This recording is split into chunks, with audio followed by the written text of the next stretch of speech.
Welcome to part 10 of trying to do 1cc runs of every single game that's on the system. Yes, we are currently on page 40 of this system, which effectively is the last page, not counting duplicate games, because, yeah, the last 100 games are all duplicated.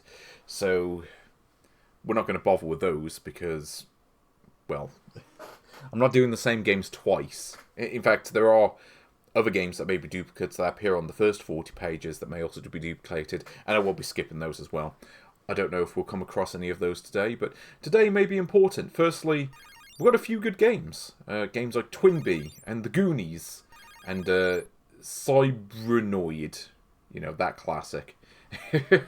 Yeah, the fun starts. You know, after some of the games I played last time, I think I'm going to deliberately play a good game next. Also, I will point out, by the way, I don't know if anyone noticed, but I did take a game off the games completed pile. Because it turns out that one of the games that I thought I'd completed, that being Police Dog Lacey, I thought that that game was endless. It was just one level that just loops forever and just goes on until the end of time. No, turns out that game actually does end after about 10 levels. The game just kind of ends and it's just like, well, it just goes back to the title screen now. So, yeah, I've taken that off the win column because I don't think it really counts. Also, I think we will finally be making it to the halfway point on this stream, assuming that I actually start some of these games. Let's start off with the Goonies, because I do like this one. I figure, considering a lot of the trash I played last time, I need a good game. Yeah, please tell me that this version works properly.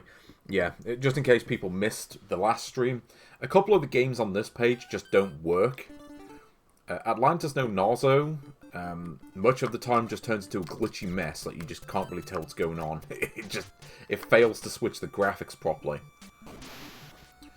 So, yeah, it doesn't really work as it's supposed to. And then you have Choplifter, which doesn't work at all. Like, you try to start it up and the game just crashes. Also, yeah, you can see they've ROM hacked this one. They've taken out all the copyright information. And they also took out the logo for some reason. I don't know what that's about.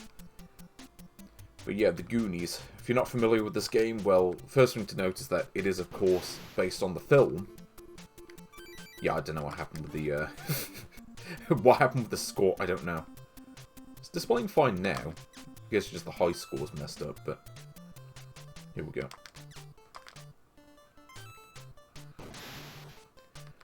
But yeah, if you don't know, based on the film, where you play as Mikey, and then you gotta go around and rescue all the other Goonies. And then collect a bunch of keys, go to the next level. They are good enough. Certainly good enough for this game. But, yeah, if you haven't played this one, this I would say is really one of the first, like, good platformers on the system. Like, you have this. I mean, like, what good platformers did the Famicom have prior to this game? Like, there was Super Mario Brothers, maybe Pac-Land, but even then there are just far better versions of that. I don't know if you can make that jump, so I'm not going to risk it. I'm like, do I have to approach that from the other side? Don't know. Oh. Also, I forgot those explosions are just instant death. If you go to the explosion as it's exploding, you just die for reasons.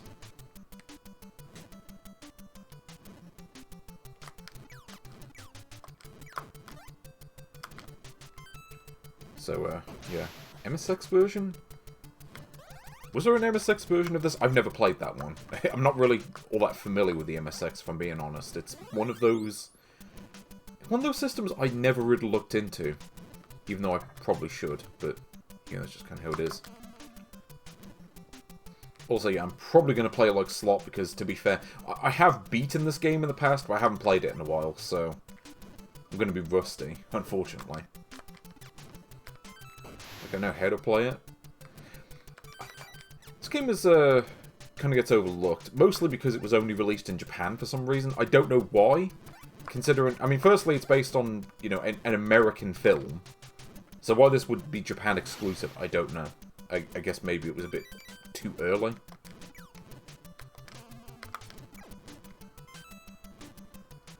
But yeah, there was a sequel to this that did get an international release. So why that version got released internationally and this didn't, I don't know. Just confusing.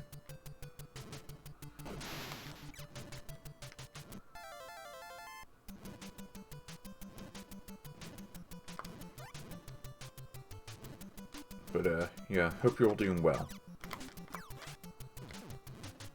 Also, yeah, you also got the Fratellis who were trying to kill you. So I don't remember where the things are. It's not here. Oh yeah, rocking cats. Might be one I have to go back to at some point.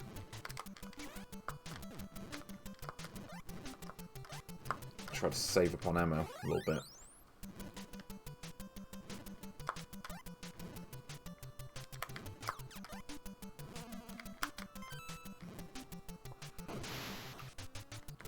God, 35. Crazy to think, but that's just how it works.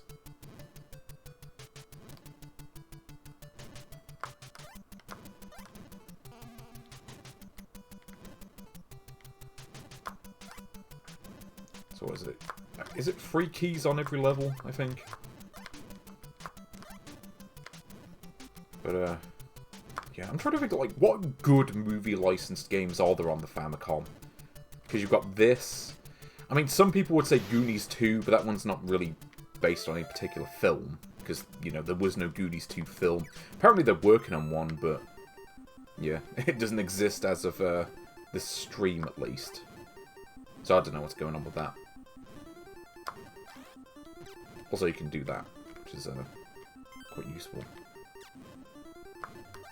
Okay, so we got all the keys. We got the Goonie rescued. I don't know which ones they are on each level because they all appear to have the exact same sprite. So that's not going to help. Yeah, I never got into Goonies 2. Some people really like it, and then other people I've come across talk about it as if it's like one of the worst games on the console. I've played it a little bit, but I never got into it, personally. It's one of those games I just like... I want to like it far more than I do. Gremlins 2... I don't care for Gremlins 2. I've got to be honest. Like, it's not a bad game, but it's... the classic kind of Sunsoft deal of, like, well-made, but, like, just arbitrarily difficult to the point where it's just not fun to play. I don't enjoy most of their games, if I'm being honest. I'm just like, yeah, I could kind of live without this. It's like Mr. Gimmick. Some people say it's a classic. I personally don't care for it. I appreciate that it's a well-made game. I'm just like... But yeah, in terms of like games I would choose to play, that's not necessarily one of them.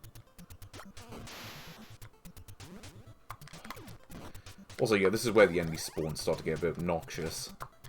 It's kind of the thing about this game. I wouldn't necessarily say this is one of the best games on the system. I'd say it's a good game. I certainly wouldn't put this on the level of Super Mario Bros. In certain ways, it's better. Just because the levels are more involved. It's kind of the thing with Super Mario. As great as that game is, the levels are a bit... you know, they're a little bit on the simple side.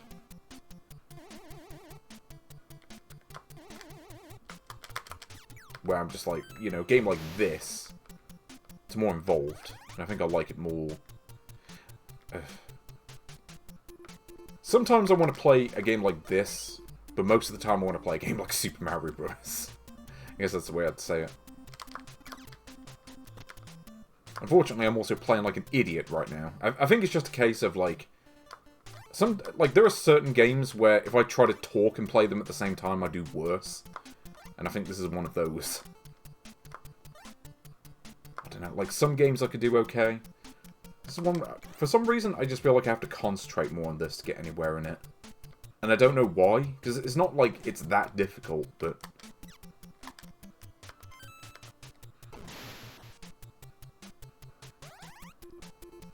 Also, they get more... I don't know if they're meant to be doors or just, like, bits of wall that you're supposed to break, but whatever it is, yeah, as you get further into the game, there's more of them in the level. And that just means there's more of them that don't contain the things you need to beat the level.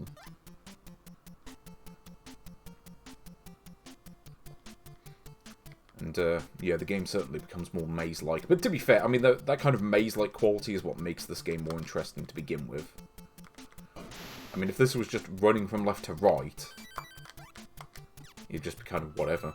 I think, really, the thing with the Goonies games, for me personally, I didn't really care much for Goonies 2. But I think it was really just those adventure parts. I didn't like those. I'm just like, I get what they were doing, but I don't think it really works.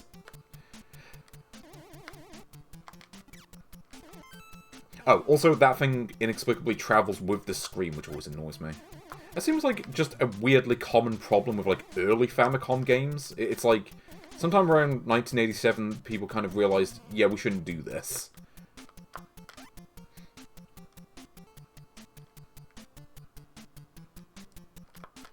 It's usually just something I find in bad games. Also, I don't remember where the exit is on this level. Yeah, it's like, they kind of like duplicate certain areas, and then it's just kind of, well, this is the same area again, but they've placed the balls in different parts of the level.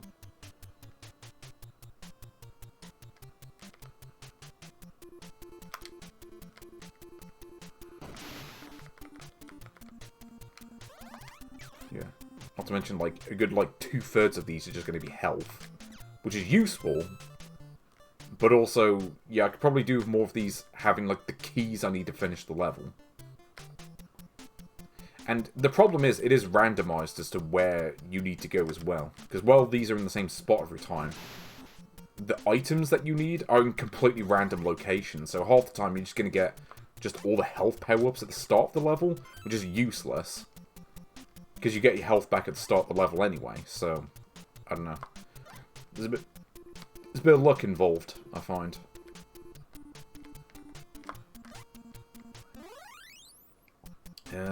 Yeah, Guardian Legend. I never got into Guardian Legend. I know it's meant to be a good game, but I just never... I never took the time out to really learn it that much. And, hold on. Am I meant to go up or down?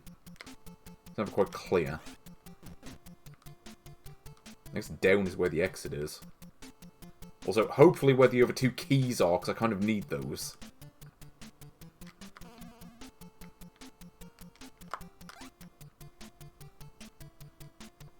At least it's got the Goonies are good enough song in it. Yeah. Give me all that Cyndi Lauper. And give me all the bombs too, because I kind of need those. Did I do this bit already? That's the problem, like, this all kind of looks the same. That's one thing I do like about Goonies 2, is that they did go out of their way to make the different areas look at least a little bit different. Probably could have done with more in the way of, like, landmarks. Just stuff that makes different areas stand out from one another, but certainly does it a little bit better than this game. But I don't know, I mean, like, Metroidvanias really did not... I don't know if they existed at this point, but they certainly weren't popular. Like, I mean, Metroid was still about 6 months away from this. Did I get the Goonie on this? I think I did. Okay, well, we beat the level anyway. Ooh. I think I have a copy of this game, like an actual Famicom copy. Like, this is a game I do have.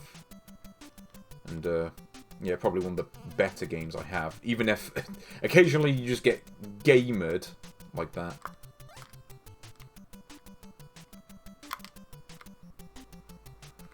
Yeah, I'm just trying to figure my way out on this. Ugh. See, it always spawns those when you don't need them. Or when you least need them, I suppose. It's like, well, here we go. Need to deal with this arsehole. Also, that looked like I got hit by the thing, and then I just, like, passed through it. I don't know what that's about. I wish the enemies were less annoying to deal with. Also, this is also, like, the rare non-European game where water droplets hurt you. Which never made any sense. It doesn't make sense in any context. Unless you're, like a pixel tall. when I mean a pixel tall, I mean like 1 millimeter tall. Yeah, then water hurting you might make sense. But obviously this is not the case. Okay, I've seen the film and I know that's definitely not the case there.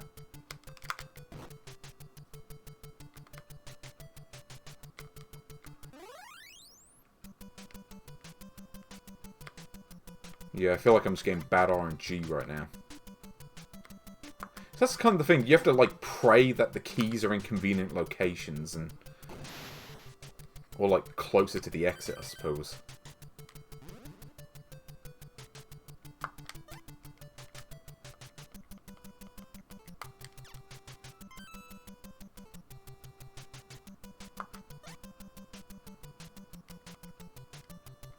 Okay, well, I know you can't jump that. Actually, how are you supposed to get down there? Because you can't jump through that platform. Like, that doesn't work. I don't know if you have to approach it from the left. And if so, I don't know how you get to the left. Because, like, you can't jump through those platforms. Because, like, if I try to jump through this platform, I just fall onto it. And you can't fall onto the rock, because for some reason you just pass through it. Which, I don't really understand that. Also, I will say this, by the way, I'm going to save TwinBee and Gyruss for last on this page, just because I know I'm going to need the turbo button for that. Like, those are not games you want to play without turbo. So, I'll get the other games out of the way first.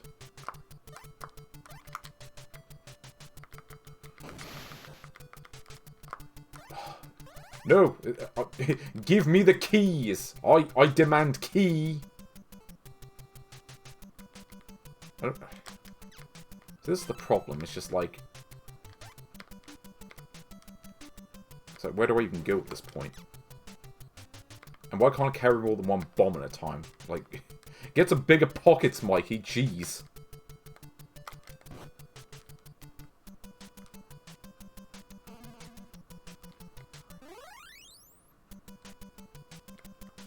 Yeah, like, you see how big this level is? I mean, I'll see if I can do that. I mean, I'm going to do these for, like, one life. I'm hoping TwinBee works properly on this, but... Yeah. It's like, what's the timer on this? Like, that's, like, some Castlevania shit. Yeah, something tells me I'm not going to beat this today. Because the lack of, like, extra lives is a problem. Like, I don't think you can get extra lives, or if you can, they're... like, super hidden, whatever the case may be.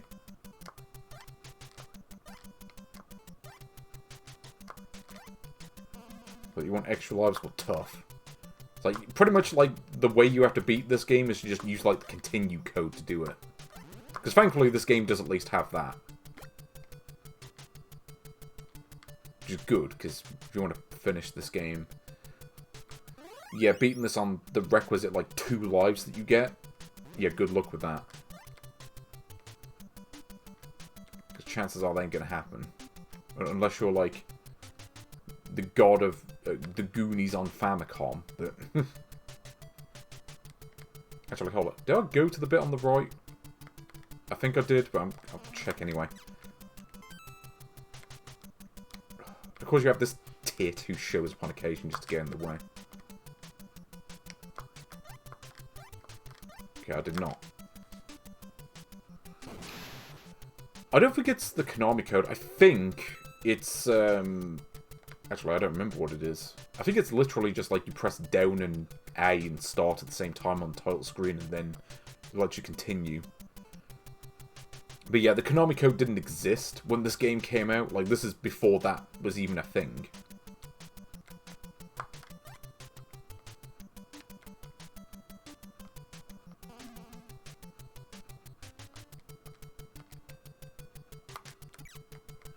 Okay, well, let's at least see the next level.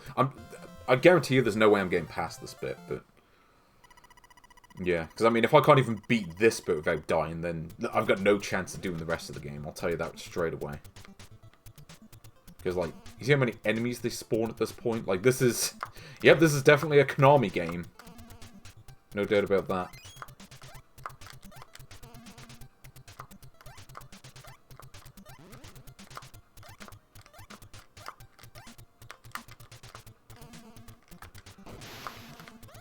Yeah, like you see how spammy the enemies get.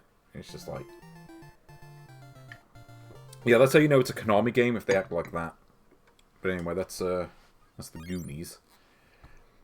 Okay. You know, actually, I could just go straight to this page, since this is really the same page, except it, for some reason, doesn't have Dr. Mario on it. Instead, we have Pipe Dream, but I'm going to save that for, well, when we get to page... I assume it's page 39 that's on. Yeah, let's play, let's just get this one out of the way. So I don't have to think about it anymore, yes. Cybernoid, the fighting machine from Acclaim and Gremlin. I think. Also, who in the right mind is going to play this on anything other than easy? I mean, this game is stupid enough on easy. Also, that's a good sign. Okay. I forget the controls. Okay, so A button shoots, and the B button... Yeah, B button uses whatever your weapon is that you have equipped. So, if I pause the game, so you can see... One thing I do like about this game, actually, you get a whole bunch of different weapons. So you got the standard gun, which you use the A button to use. Then you got bombs, genocide. I don't know why there's a weapon just called genocide, but yeah. Shield, which you're going to want to use that a lot. I think you get the shield back every time you die. So, yeah, you'll probably be wanting using that per life. The bouncers, which I think you actually need to use at certain points. Seekers, I don't remember what that is. And the bombs. Just select the bombs. Also, go down here just so you don't get like randomly killed by some off-screen bastard. Because this game will occasionally do that because European game. Yeah. So this was a Commodore 64 game originally, I think. It's Commodore 64 or ZX Spectrum. It's one of those. But yeah, if you've ever... Actually, I'm just going to use the shield on this part. Because look at this. You have to go to the left edge of the screen where the enemies are spawning from. And then you got sections like this where going through it without getting hit is like virtually impossible. Yeah, this is what I mean when I say you may as well just use the shield for every life, because otherwise you're just going to get killed anyway. You know, let's try to show off... See, this game just sucks. Like this game is arse. Ugh. This is one of those games that was, like, really popular on Commodore 64. And then you play it and you're like, yeah, this sucks. Like, there was an audience for this game, but that audience was not on the NES, I can tell you right now. Granted, I don't think this is a good version of the game anyway, but... I've played the Commodore 64 version, I don't really recommend it. Like, it's... That version at least has a really good soundtrack, but... The game itself is not really worth bothering with. It's one of those kind of... I imagine this is one of those you had to be there games. You know, like, if this was 1987, and I was playing this on Commodore 64 or the ZX Spectrum or whatever, maybe this would be better, but unfortunately, it is not. It is 2026, and... Well, there were just far better shooters than this. I mean, even just on this system, you know, we've already come across, you know, I mean, just on this page, I mean, you have games like TwinBee. Troplifter is probably better than this. Also, yeah, it's weird. This game has music and sound effects, but you can only select one or the other. So this is what the music sounds like. It's... I'm going to say straight up, the music in the Commodore 64 version is a lot better than this. In fact, I would say... Yeah, I'd say if you're going to play this game, just play it for the music for the Commodore 64. You don't really want to be bothering with this version. Not that it's like one of the worst games ever, but... You're like...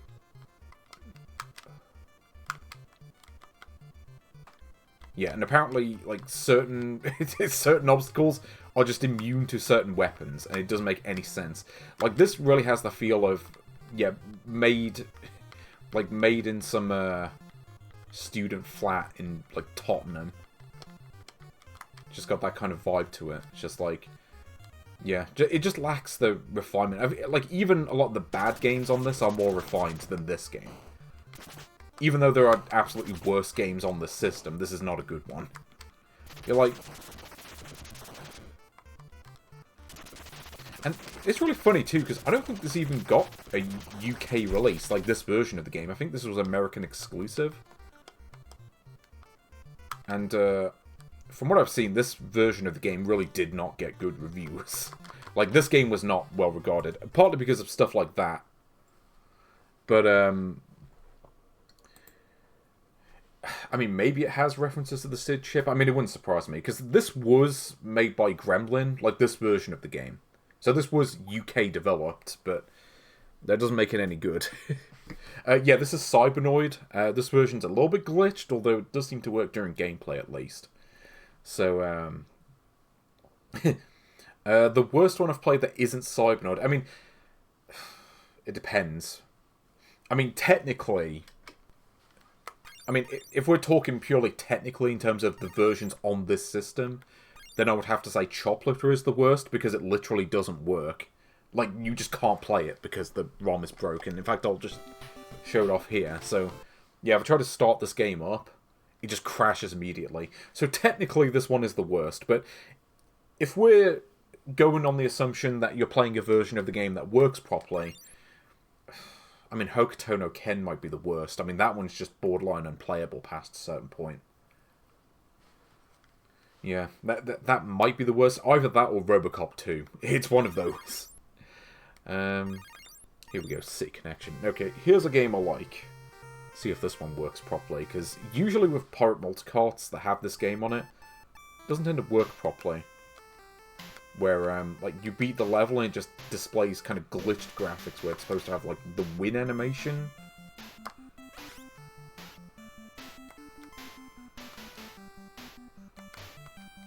Also, like, I never figured out how you're meant to get the timing down on that. It just kind of feels arbitrary. I don't know, just occasionally I'll get it, and then other times it just doesn't really work.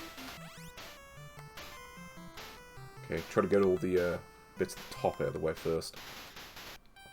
But yeah, I do enjoy this game. This isn't necessarily like an all-time great or anything, but you know, you just want like a fun sort of arcade thing to play for a few minutes. Probably one of the better ones for that.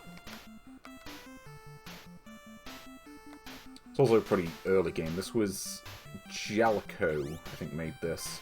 Though I'm going to assume this was done by Toze, like this version, just because they seem to make all of Jalico's like arcade conversions.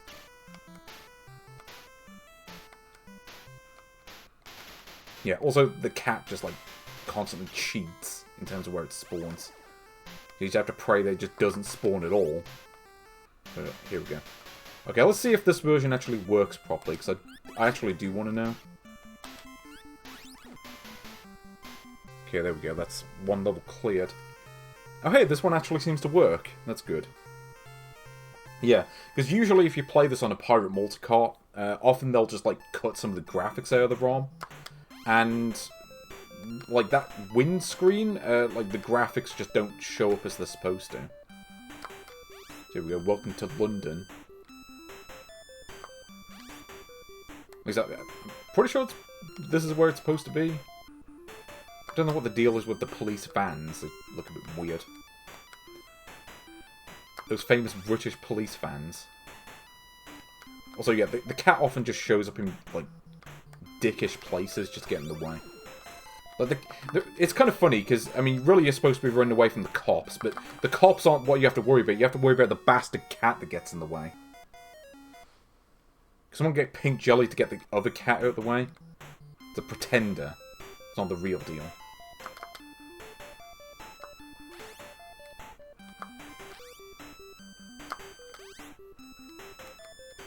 Okay, let's at least try to get these top platforms out of the way. See, sometimes I can do well, and then other times I just get gamered. Other times I'll just get generated by the cat. And considering how most of these runs have gone, it just seems like either I'm bad at the game, like, on this system in particular, it's like I'm either bad at the game, or luck is just against me. It's just one of those two things. Oh, also, no, it turns out I missed that platform.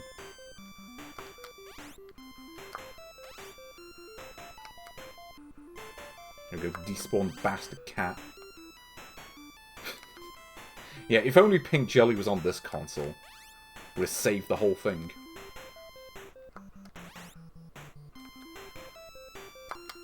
Okay, here we go. See if I can beat this level and not... I got this stupid cat in the way.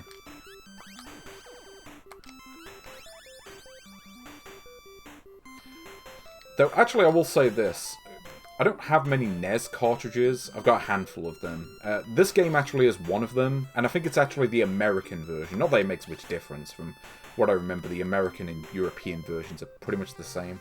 This is the Famicom release, and I can tell that because the title screen is different. Also, they changed the character. In this version, you play as Clarice, and in the other version, you play as an unnamed man. Here it's just a man, and he smokes. Because it's cool. And smoking was cool back in the 80s, I guess.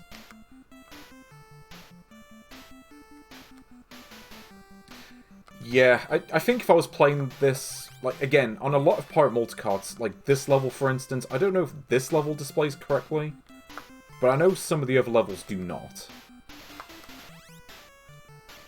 But, hey, for once we've actually come across a game that actually works as it's supposed to, unlike, something like Shoplifter, it just doesn't work at all. But yeah, I'm down to play this for a bit. I do like City Connection, even if it's not like the best game in the world or anything, but yeah, this is like kind of thing I'd play. Yeah, I think I've got... I don't have that 52-in-1. I do have a 64-in-1 cartridge, which I think is built on it, where they basically kind of took that, swapped out a few of the games, and then changed the menu. Because the 52-in-1 menu, it's very similar to Action 52.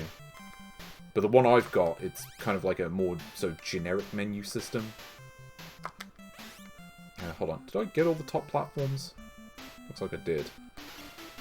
So let's see if I can beat this level. Ooh. Look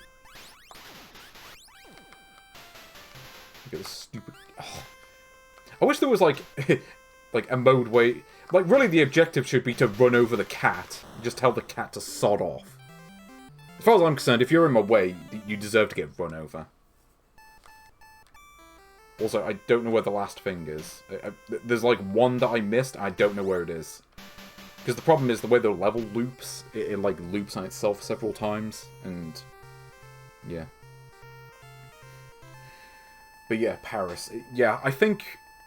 Again, I think on a lot of clone systems, like, that level just doesn't display as it's supposed to. Also, does anyone know what this level is supposed to be? I never figured out where this level is. Like, is this Switzerland? Or somewhere like that? Somewhere with mountains. Presumably in Europe, because it kind of looks European.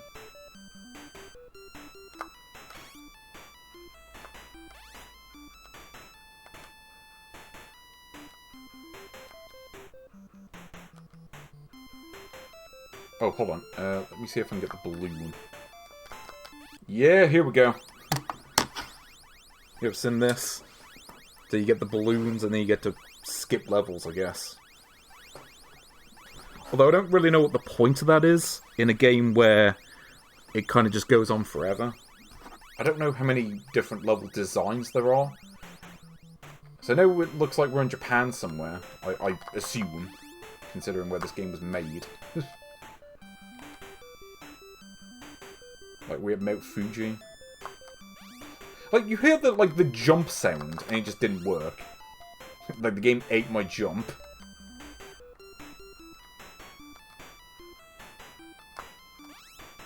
Ugh. No, you can't make that. It's a jump too far.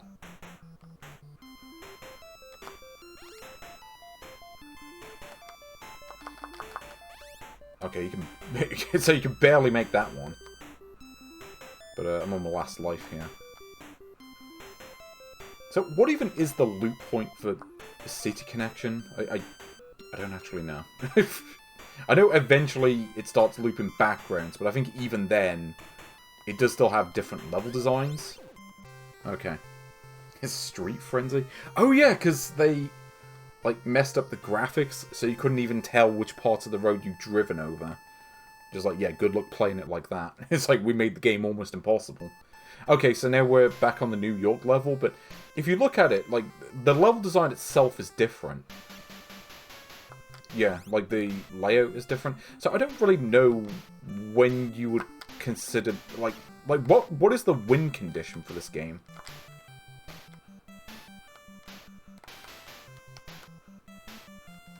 Because, I mean, yeah, I don't know what you're supposed to do there. Sometimes the game just throws you into situations like that that are literally impossible to deal with.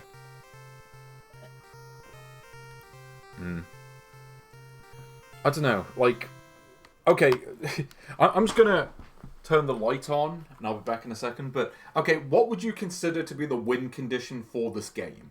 Because I genuinely can't tell you. Okay.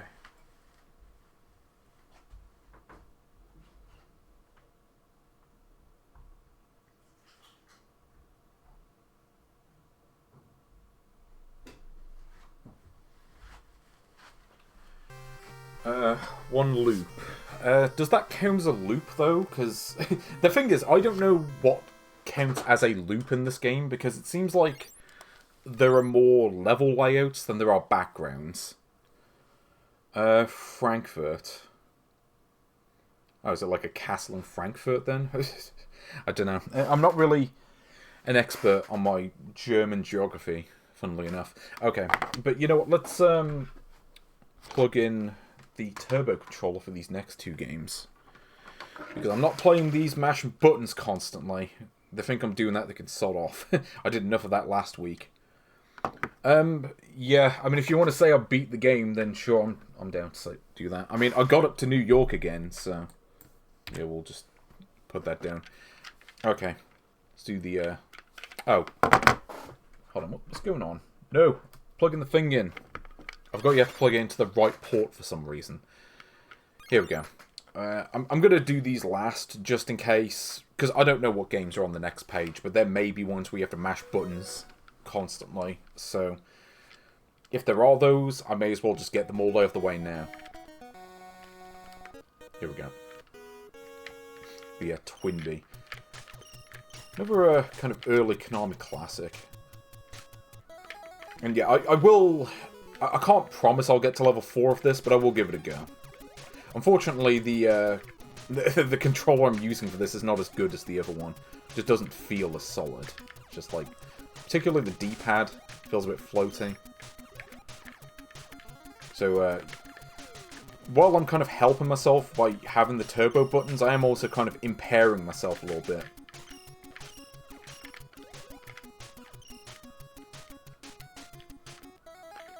So yeah, like, I've forgotten how aggressive the enemies are. Yeah, so they just all fly directly towards you. Basically, you have to constantly be moving to get anywhere in this. That's how I find it, anyway. Here we go. There is a bit of Gradius in this game's DNA. A little bit. It's not quite the same, but... Ugh! Oh, I want that red one, but no. Problem is, it's really not obvious to keep track of how many times you've shot any given bell. It's like, yeah, good luck, especially when there are like multiple, especially like when there are multiple bells on screen and like 50 million enemies trying to kill you, like at any given moment. Because there's not one instance where you can take a break, is the thing. This is why I've got the turbo controller out for this game. Because there really aren't any, like, breaks in the gameplay. Like, you're constantly being shot at every single time. This is why I'm not promising to get level 4. If I make it to level 4, great. But there is no guarantee on that. Because this game can get vicious when it wants to. But I'll see if I can do it. Because I do want to see if this game actually works properly. Because typically with pirate multicarts that have this game, the game doesn't tend to work. Yeah, it's one of those odd little things where, again, they just kind of cut the graphics out. I'm hoping that this is... Yeah, like, this is the problem. Like, this game just wants you dead. Again, I mean, it's a Konami game, so what do you expect? Like, Konami games were just always made to be, like, impossible. I don't know. Like, I could beat Contra. I can't beat this. I mean, I could maybe can on a good day, but not with this controller. Like, this controller, again, is just too floaty. And this is like, yeah, this is a game where if you're dying, you're just going to keep getting killed over and over, because, again, like, this game does not throw you, this game will not throw you a bone at any point. It's kind of like, if you're not doing well, tough. Go, yeah, go play a different game. I mean, I've played enough TwinBee to know, I don't know. I mean, I'm not really into games like this. I didn't like Kirby's Adventure either, it was just too hard.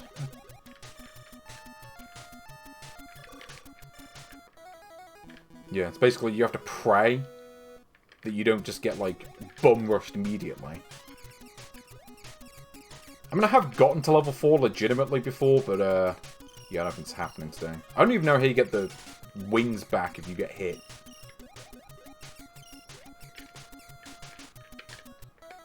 Because, again, like, you see how aggressive the enemies are. Like, again, they do nothing but just fly constantly towards you. Yeah, because I can't even use the A button now. Like, the game just straight up won't... It's like, yeah, we just decided the A button just doesn't function anymore.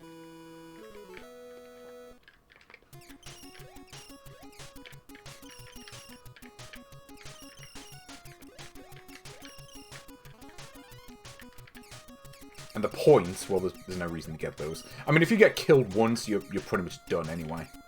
Like, this kind of has a similar problem with Gradius, where it's like, you get killed on the later levels, like, you may as well just reset the game, because you're not getting much further. Especially if you, like, die in a boss fight. It's like, well, game over. But I think it's kind of just a problem with shoot-em-ups in general, though. Like, I'm not a big shoot-em-up person. There are certain ones I like, but... yeah, certainly when you get, like, bullet hells and that sort of thing, I'm just like, yeah, I'm not really feeling this.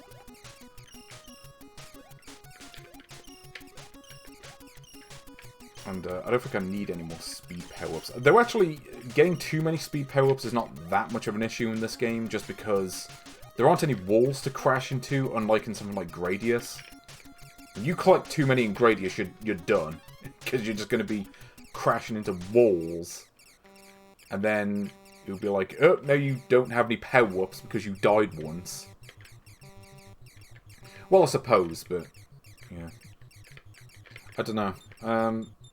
See, this is the problem with a lot of, like these kind of, like, NES MIDI clones, is the fact that there's no save state option. And that would be quite useful to have at this point.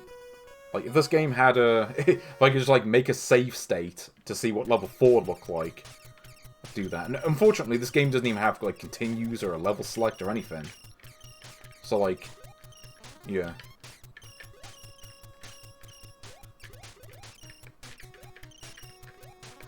I'm actually trying not to collect the blue ones right now.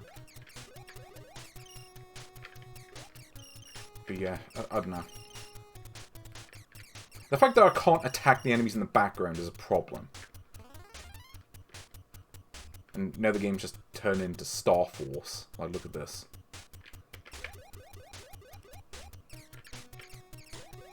But yeah, this is kind of maybe where they got the idea for Parodius from.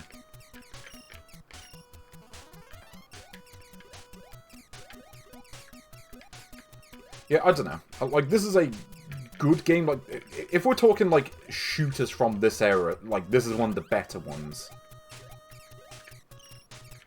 But again, it's like, if you ask me to name, like, my favourite games on the console, like, I wouldn't necessarily put this among them. I'd be like, this is a good game, but really you need a second player to get the most out of it.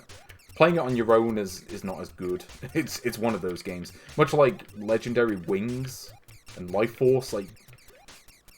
yeah, if you play this on your own, it's just... you're not getting the best experience out of it. It's kind of the problem with certain games. You need a second person for certain ones. Like, Contra, I can do fine by myself. This, no. I think just because Contra, getting the power-ups is easier. Just like, oh, you spawned a thing with a letter and it just sits there until you collect it. Or scroll off the screen.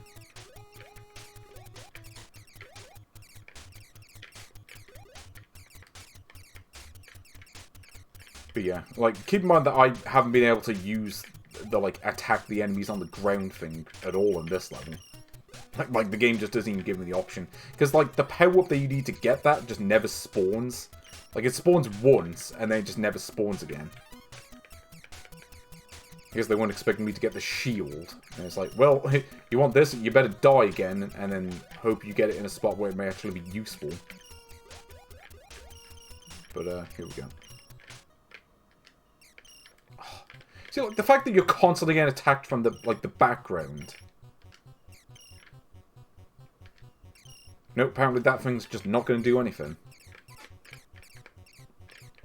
Okay, here's where they just get a whole bunch of, like, generic enemies with the boss.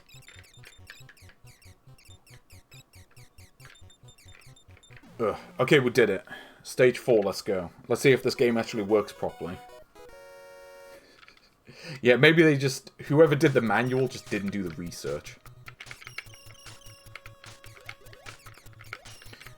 I know there's a power you can get on the ground that gives you a spread shot, but... Again, since I can't attack enemies on the ground, because the game will give me the power up to do that. Which really is a basic function in the game that you should just always have access to. Okay, well this does actually seem to work properly. The graphics aren't a glitchy mess like they are on other places. So hey, you can actually play TwinBee fairly decently on this. As long as you're not rubbish at it like I am, but you know. Such is life.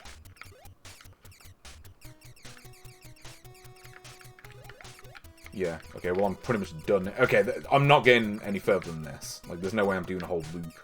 Because again, this is one of those games, you die on the later levels, you may as well just reset the game, because you're not getting past that bit.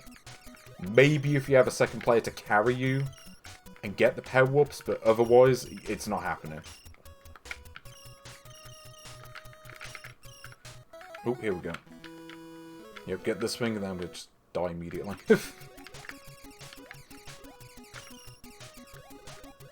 Now basically just can't get hit.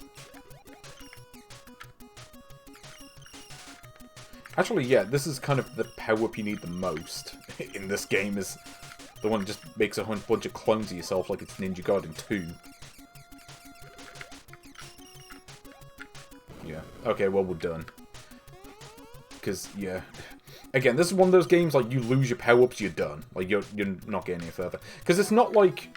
This isn't like a, you know, a Naxat soft game. Not Naxat soft, what am I talking about? This isn't like a compile game where the enemies get easier if you die. Like, this is a Konami game, and therefore it wants you dead. And especially given that it is an arcade conversion on top of that, to make it doubly so.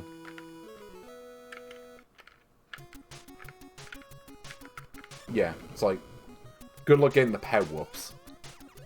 Because, again, there's not one instance where, like, there aren't enemies, like 50 enemies spawning in at any given time.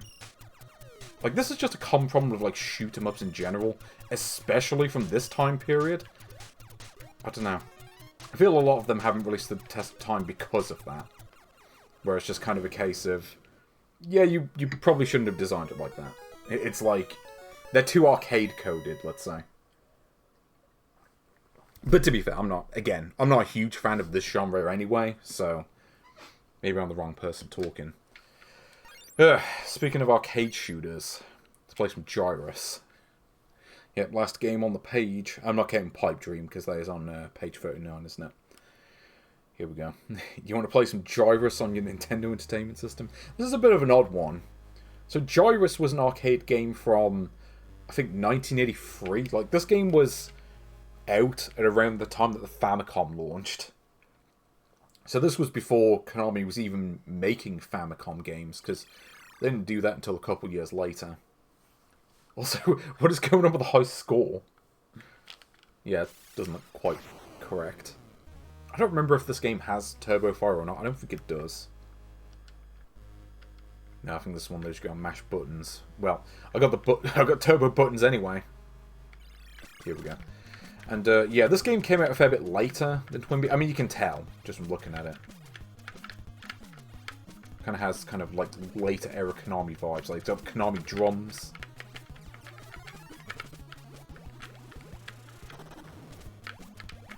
Yeah, here we go.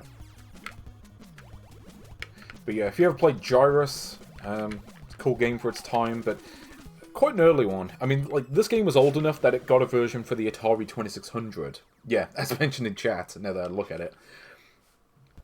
But you have this, I don't know, multi-cart with Master Chew and the Drunkard Who. It's an interesting one. Also, I do have the sounds turned down. There are some sound cues that you're supposed to use, but I can't really hear them properly. This actually is quite a good version. In fact, this might arguably be the best version of Gyruss, though.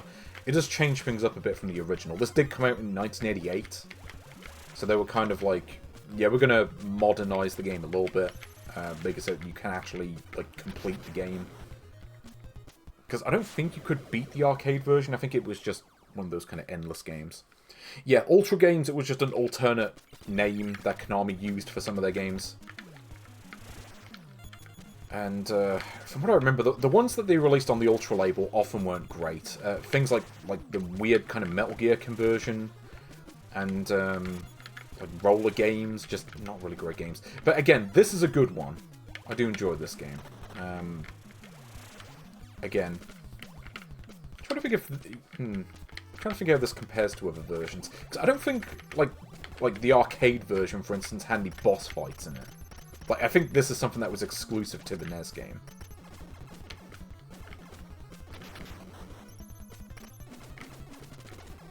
Also, you've even got different control schemes, which is interesting. Depending on the control option. So this one I've got, you basically move around by pointing the D-pad in the part of the screen that you want to go towards. So, like, for instance, if I hold up, it just puts me at the top of the screen. And then, I think Control Scheme B makes it so that you press left and right to move left and right, which kind of makes sense, but I prefer Control Scheme A. Also, yeah, the chance stage. Yeah, gotta have this. Because this was back in the days of, like, Galaga and games like that. Not like Galaga, but... I mean, Galaga, as good as it is, I mean, the NES version is just a straight arcade conversion. Like, it's pretty straightforward. Also, yeah, something tells me I'm not going to beat that high score. Yeah, do you think I could beat 9H 80 points? I mean, I'm on 68,000 right now, but I'm not sure how that really compares. It's funny, too, because the rest of the game seems to work fine. Also, yeah, Ninja Turtles. It's been a while since I've played the NES versions of those. Because Ninja Turtles 2 was the arcade game that they ported over to the NES. But yeah, that is definitely one of the better Ultra games, from what I remember. It's been a while since I've really played Ninja Turtles 2. Or, like, really the Ninja Turtles games in general. I don't know, maybe we'll end up coming across that today, but... I'm going to guess probably not, because, I mean, we do have 21 pages to go, not counting this one. I mean, this is the last game on the page, but... yeah, there's a little bit of Tempest about this. Just a little bit. I mean, this is worth playing just with the Takata and Fugue remix. Ha! You're never gonna beat this score! Oh. I will say this, by the way. Like, the Atari version of this is one of the few Atari games where it had music that didn't make me want to die. So... like, you play some of those Taiwanese games that came out. A lot of those did not sound great. You know, games like IQ 180 or Farmyard Fun or games like that. Like, this is one of the few games that managed to do music on the Atari 2600 that sounded okay. Didn't sound as good as the other versions, but, you know, for Atari 2600, that system really was not made to play music. Also, you go to Neptune first and then go to Pluto, which is kind of weird. I guess because... I don't know, maybe when this game was made, Pluto was closer to the Sun than Neptune was. Because the solar system's weird like that. But yeah, there is a bit of, like, Galaga meets... a bit of Galaga meets Tempest with this. Kind of a shame there never was a NES version of Tempest, but... I mean, that was an Atari game, so what do you expect? I mean, there were a couple of Atari games on the NES, but... And when I say Atari, I do mean Atari Corporation, like the one that still kind of exists in some way. Do I have to kill this thing to move on? Or can I just let the enemies... Oh, yeah, great. Yeah, because that's what I want before the boss. The power-up thing just kills you. And I don't remember how this boss fight works. I have no memory of how you're even supposed to do this. Well, not like that, apparently. Yeah, like, what are you supposed to do here? Because I can only shoot towards the center of the screen, and Like, considering that this thing is pretty far away from the center. Yeah, I don't really understand this bit. I've gotten past this bit before, but I don't remember how you do it. Yeah. Yeah, guess we're not doing that. Yeah, well, Atari kind of became Infogram, and then kind of became Atari again. I don't really understand that. But, I mean, at least it kind of still exists, and like Atari games, it just stopped existing completely. There we go, there's Gyruss. I mean, there was no way I was going to beat that, because there's like 9 sets of levels, and yeah, the game gets hard quite quickly. Okay, but that is that. Oh, no, that's the wrong button! Button layout on this is confusing, because the left button is B, and the bottom button is A. And it feels like the left button should be like Turbo B. But, yeah, so that is page 40 done. And now we're finally going to reach the halfway point with the next page. Page 2! Oh, here we go. Actually, are there any games on this that use Turbo? Oh, no, okay, yeah, this is the one that has a few games that I've actually played already. So, here's the thing. Now, Kickmaster, Mortal Kombat 4, and Kage... Is it Kage? No, it was Snow Brothers. Yeah, these first 3 games, I have played these on here already. So, we're not going to do these again. Because they're exactly the same ROMs. Like, if I go to Mortal Kombat 4... Yeah, you can see this is the exact same version of Mortal Kombat 4 that I played on one of the other pages. It was like page 4 or 5 or whichever one it was. It was one of those pages, but yeah. So we can pretty much skip these first 3 games. But yeah, we have Kage, Final Mission, Tiny Toon 1, 2, and 3, and Ninja Gaiden 1 and 2. Okay, you know, let's do Final Mission first, because this is really a game that you want turbo buttons for. I don't think it really makes much of a difference for the other games, but for this game, I want the turbo buttons. Also, yeah, Bugs Bunny on the thing. But yeah, you may also know this game as Scat, which has to be like the worst name for a game ever. Just, no. It's kind of a shame too, because this game is actually pretty good.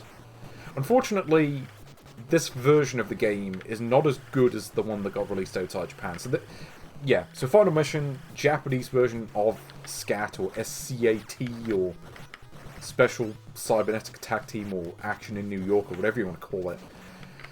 Yeah, this is the original version of the game. It's got a bunch of differences. Firstly, you start up with fewer hits. I think the other versions of this, you start up with 6 hits, and this one you only get 3. Also, if you get hit, at any point you lose your weapon, which sucks. That's something they changed for the other versions, where I think you only lost the weapon if you ran out of health, or lives, or whatever it is. So, like here, like, if I was playing the other versions of this and I got hit, I would get to keep this weapon. I'd only lose this weapon if I ran out of health and I had to restart the level. And that kind of works better. I mean, here's the thing. If you're going to play this game, my recommendation is not to really bother with this version of it. You really want to be playing the American version, if anything. Also, yeah, Flying Contra. It's kind of a shame, too. I do like this game. Again, this is not the version I'd go for. Play this game, yeah, even if SCAT has the far worse title, it is a better game. It's a little bit more forgiving. You don't, like, lose your weapon every time you get hit, so you have massive points in this version's favour.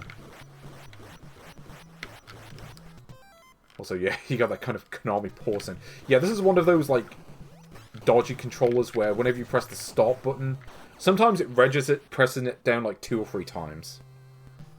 But yeah, that's yeah, that is Final Mission. If I ever get to play the Western release of that game, I could probably get a bit further in it. But it's not going to be happening with this one. Also, speaking of games that I'm not any good at, might as well just play Kage just because I don't like this game. I do not enjoy this one. This is one of those games that people tend to rate, but I can never get into it. It kind of feels like Ninja Gaiden, but in some ways it's better. Like, you have the co-op mode, which is good, I do like that. Maybe if I played this with a second person, I would like this more. I don't know. I just never liked how trying to attack enemies felt. There's like, there's a little bit of stodginess to it that even like Ninja Gaiden just doesn't have. Just doesn't feel quite as good as it should. It's kind of how I feel about this one anyway. Maybe you disagree, but I don't know. I can never really get into this one. I've tried playing this on like the Switch online service thing. And I don't know. Just in terms of like what my favourite games are, this just never was one of them. Yeah.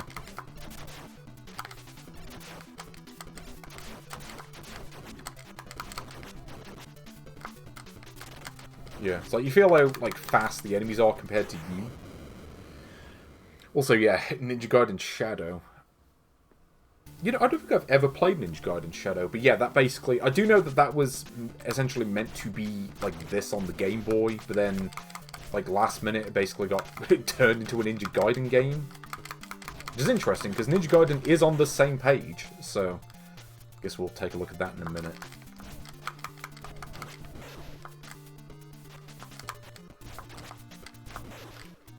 But, yeah, I don't know. Has anyone really played this game much? Because, like, I've tried playing it, but I've never got more than a couple levels in. Again, it's just... It's never been one that I've been able to appreciate. Like, I know this is a good game, I just can't get into it.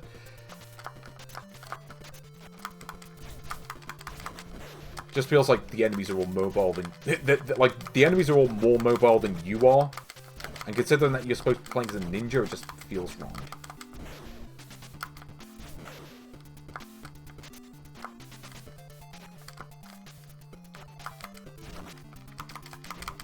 Oh, also I managed to swap out the weapon with range for the weapon that has no range. And, like, you can't swap back to the weapon that you had before.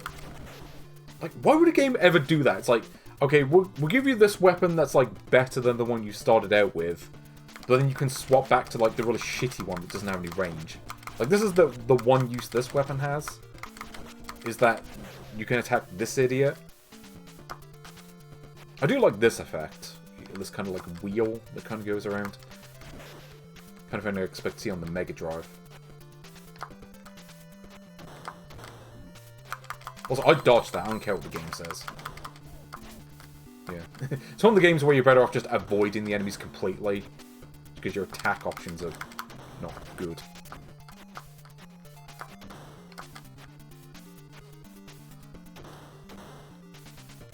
Yeah. And then you just get stuff like that. It's like, oh, he got hit once and fell off the platform because he was an idiot.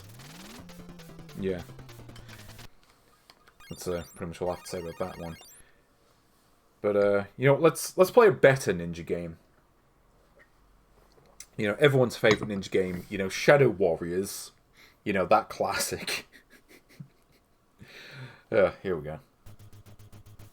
Yeah, I've been looking forward to showing this one off. And you could probably tell why from the audio. Oh, yes. Also, yeah, I never understood the whole, like, banning the word ninja. Like, doesn't make any sense. I can tell you right now, as a British person, it doesn't make any more sense to me than it does to anyone else.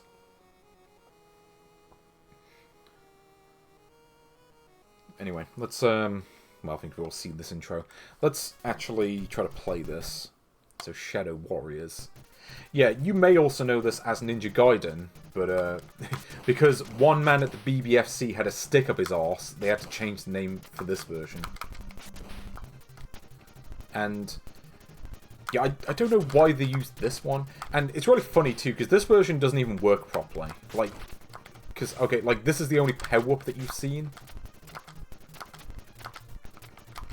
And yeah, note the fact that I don't have any, like, ninja power to use this power-up with. And that there aren't any other power-ups to spawn anywhere in this level. Now, one thing I do remember, actually, is there are certain power-ups where if you collect them in this, like, messed up kind of ROM that they've used on the system, if you collect certain power-ups, it crashes the game. Obviously, it's not supposed to, but yeah. Let's see how I do on this. See how far I get.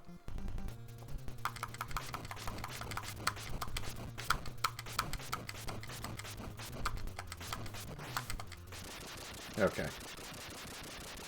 Yeah, I'd say there's a little bit of a double standard about that, if anything. Because, I mean, you consider, you know, all the war-themed games that got through, you know, that went through unscathed. And it's like, okay, I don't really understand the reasoning. Yeah, it's just a bad mapper conversion, I think. Because I think this game was MMC1, and then the sequels were MMC3, which is probably why those games work properly on this, and this one doesn't. I'm assuming Ninja Gaiden 2 works fine anyway. I guess we'll see. But, you know, Ninja Gaiden 3 certainly seemed to work okay, so I guess we'll see. Yeah, again, there is kind of a double standard to it. It's like, oh, because this is Japanese, therefore it's bad. It doesn't make any sense. Also, yeah, again, the audio is also a little bit off in this version. Like, the drums are not meant to sound like that. Just in case you are unaware, you know, in the off chance that you haven't seen Ninja Gaiden before. It's kind of funny, because, you know, a lot of these games that you find on the system kind of fell under the radar. But then you have games like this that, like, everyone knows. Triple standards. Is that even a thing? It's not a phrase I've really heard of myself, but maybe. Yeah, I do remember there's a power-up here where if you collect it, it just crashes the game. And, yeah, as Mike Tyson just gets himself killed. Actually, yeah, why is Mike Tyson trying to kill you anyway? Like, I never understood that. But yeah, like that power-up I went past, again, if you collect that, you just die. So, yeah, make sure you don't.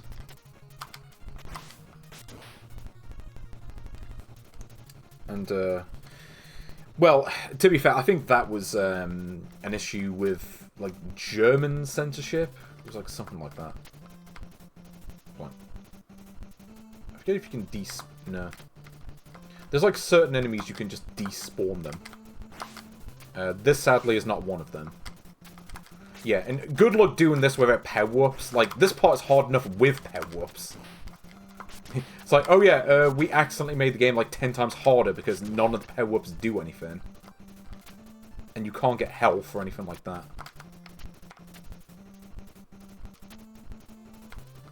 Yeah, that's the problem. Well, no, because, I mean, it was Konami that released that version of Contra. Though, Konami Europe was also based in Germany, which probably didn't help. But yeah, Germany was kind of notorious when it comes to that sort of thing. Like, more so than the rest of Europe. I mean, again, the UK kind of had things that just didn't make any sense, but more so in the case of Germany, I'd say. Also, how are you meant to get through this without power-ups? Like, you need power-ups for this bit. Like, I don't care how good you are at Ninja Gaiden, if you haven't got, like, the shurikens that arc down or whatever, you're not getting past this bit. Unless you can make the enemy despawn.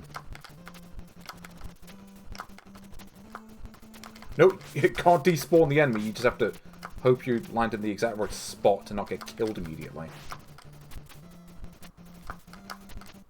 And for what it's worth, I mean, I was never really good at this game anyway. It's one of those games, I mean, this version might be running faster anyway. In fact, yeah, it wouldn't surprise me.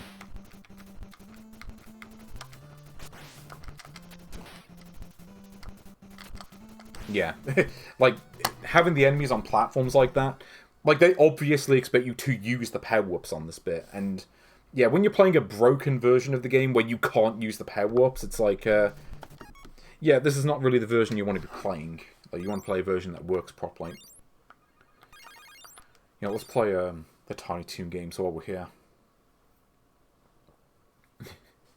Yeah, this page has been a wash so far. And also, I'm going to say for the record, I never got into these Tiny Toon games. I've played this one a little bit. The only Tiny Toon game that I really liked all that much was the Game Boy one. And maybe the one on the Mega Drive. But the rest of them, I never... yeah, never really got into it. But yeah, the NES games, I don't know. For whatever reason, I just never really played these that much. I mean, this one I know is like the one where they kind of built it on Mario 3 code. Like, they took the code from that game. And, yeah, essentially they just took that and was like, what if we did this, but turned it into Tiny Toon Adventures. Also, I don't remember what this character's ability even is. No. Is it to do with something in the air, but it doesn't seem to do anything.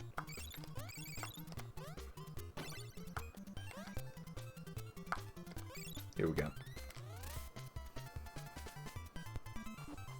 Yeah, it's kind of the whole thing with Mattel's distribution. That's, I think, the reason why you have, like, Region A and Region B in Europe. It didn't make any sense. Like, I mean, the NES in Europe is just an absolute just mess of just how it worked. It's like you have multiple versions of the same console, and, like, certain games are only playing certain versions, and it's just like... Oh, that's right, yeah, this one can cling onto walls. Forgot about that. Also, you got this bit. Snake Rattle and Roll. I don't think that game is on this.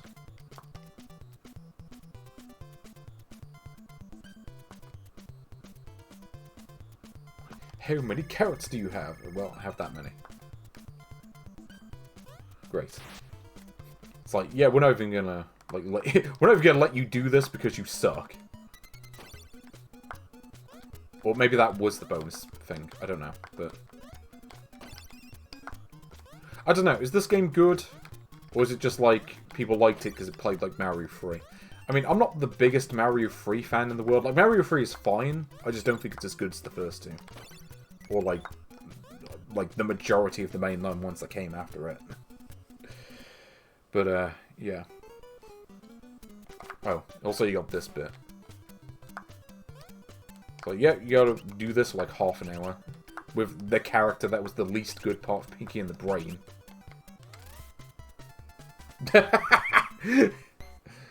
Well, there is that. Sadly, that's not the version they put on the system. I kind of wished it was, because that would be funny. I mean, they already put like Mario 10, 12, and 14 on this, so why not put Mario 6 on here as well? So, is there any reason to play as Buster Bunny? Or is he, like, just straight up worse than the other characters? I'm inclined to say he's worse, but I might be missing something.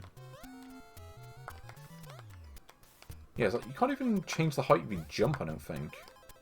No, it's kind of what messes me up, like... In some ways, this plays like Mario 3, but then you got stuff like that, where it's like, okay, you could do that in Mario 3, but you can't do it here. Though, actually, it's funny. I look at this, and this looks a lot like the ghost houses from, like, Super Mario Land 2. This looks just like that. I've got to be honest. I think Mario Land 2 was better than Mario 3. Maybe not popular opinion, but it's my opinion. It just... I don't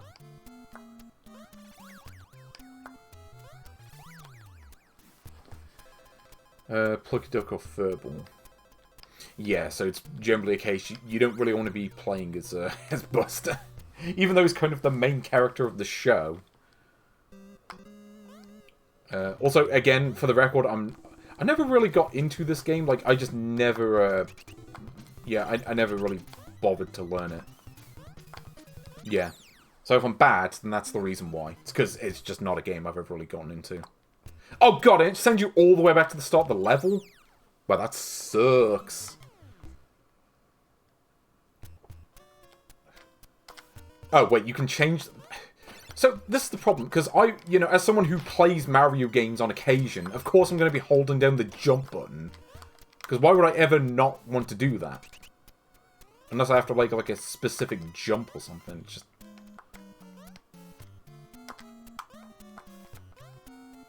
Ugh. I mean, I guess I should expect it from the people that made bloody... What was that game? Ninja Turtles?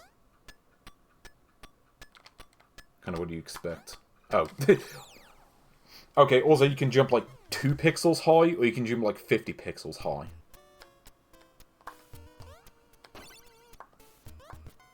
You know what's funny? I can beat the Mega Drive version of this, but I can't beat this. Like, I beat the Mega Drive, like, Tiny Toon game, like, on stream once. And I know I beat it because it was on a pirate multicart, where it just didn't work. Oh, no. Like, they took out the copyright information at the start of the game, but then if you beat the game, it shows the credits on there. Yeah, this really does feel like we have Mario 3 at home. And I do mean that as an insult. As someone who's not even big on that game. It's kind of just a worse version of it.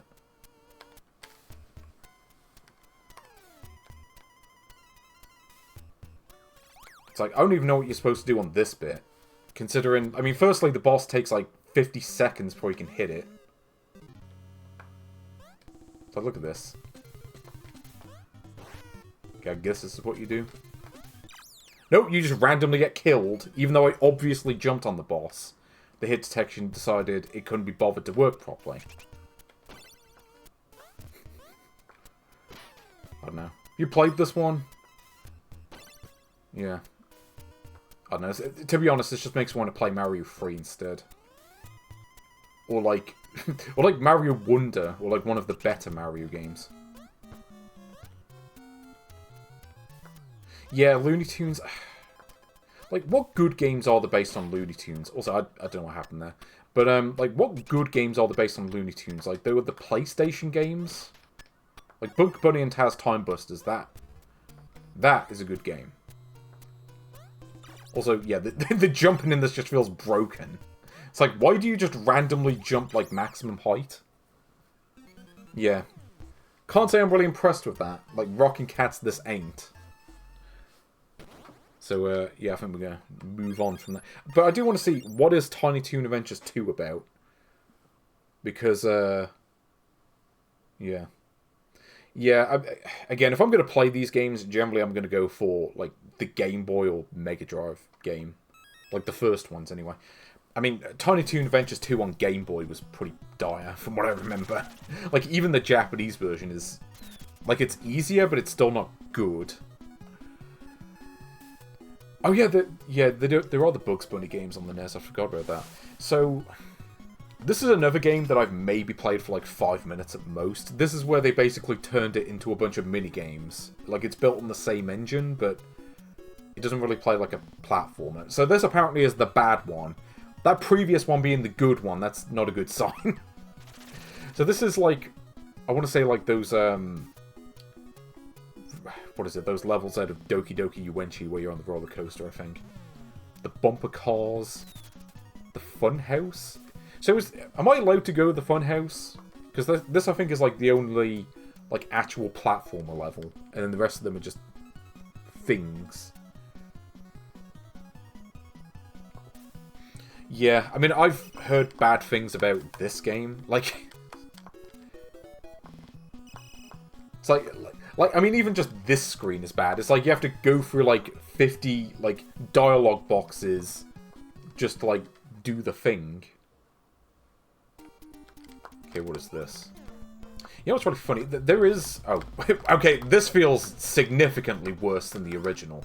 And that one didn't feel great. Again, it kind of felt like bad Super Mario 3. This feels like... Yeah, this feels like... If someone tried to remake the engine from the first game, like a bunch of bootleggers kind of, like, tried to remake it over a weekend. Which is funny, because there is a bootleg Tiny Toon game on the NES, or Famicom, technically. Like, there's a bootleg on there, and honestly, I'd say that game is better than these, or certainly better than the first one.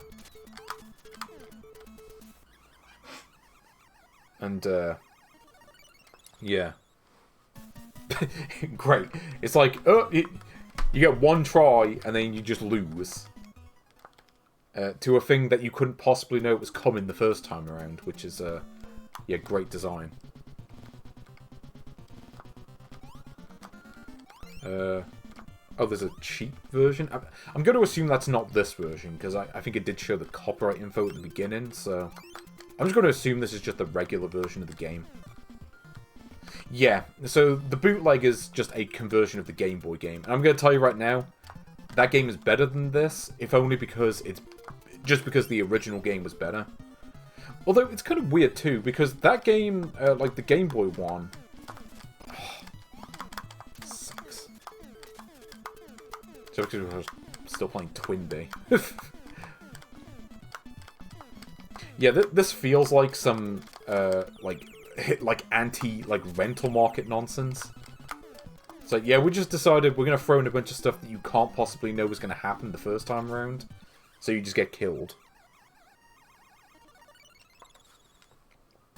Okay, well, you know, it is reassuring to know that apparently this game just is bad in the first place. So, yeah. Because, like, if this game was supposed to be good, it would make me feel a lot worse for not liking it. Oh, isn't this, like, similar to a bit in, what was that game, Bucky O'Hare? Yeah, it kind of feels like that, but, like, not. No, this is, like...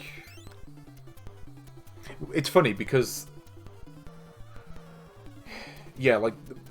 I mean, that was also a Konami game. Like, what am I even supposed to do here? Because, like, you can't attack the enemies. Unless there's, like, some weird button combo that I'm missing, but... It seems like you're just not allowed to, like, you can't attack. Like, there is no attack unless maybe you can, like, jump on the enemies, but there's really no opportunity to do that.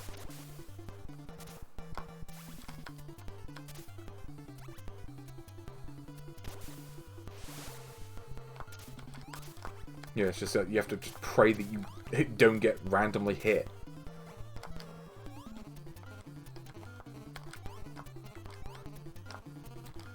Yeah, it's like, what am I supposed to do there? It doesn't make any sense.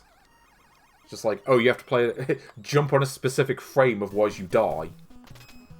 You know, I do want to see, are the bumper cars worse than Pong Pong? How does bumper cars compare to Pong Pong? Is this worse than that? I mean, it can't be worse than that, but who knows? I don't know what it is about, like, late-era sort of Konami NES games, but... A lot of them were just kind of unnecessarily hard. I get the feeling this is probably... this probably fits inside, in that sort of, thing. Yeah, in fact, this looks like Pong Pong, but just with a pinball theme. It's like Nice Code saw this game, or this event from this game, and was like, let's make a worse version of it. Ugh. So if you want to go into cars in real life.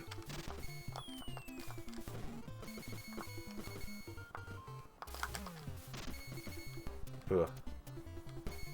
You know, it's funny, I didn't stream yesterday because I was out going to a couple of arcades, and I got to play a bit of pinball while I was there. I actually played the Addams Family pinball.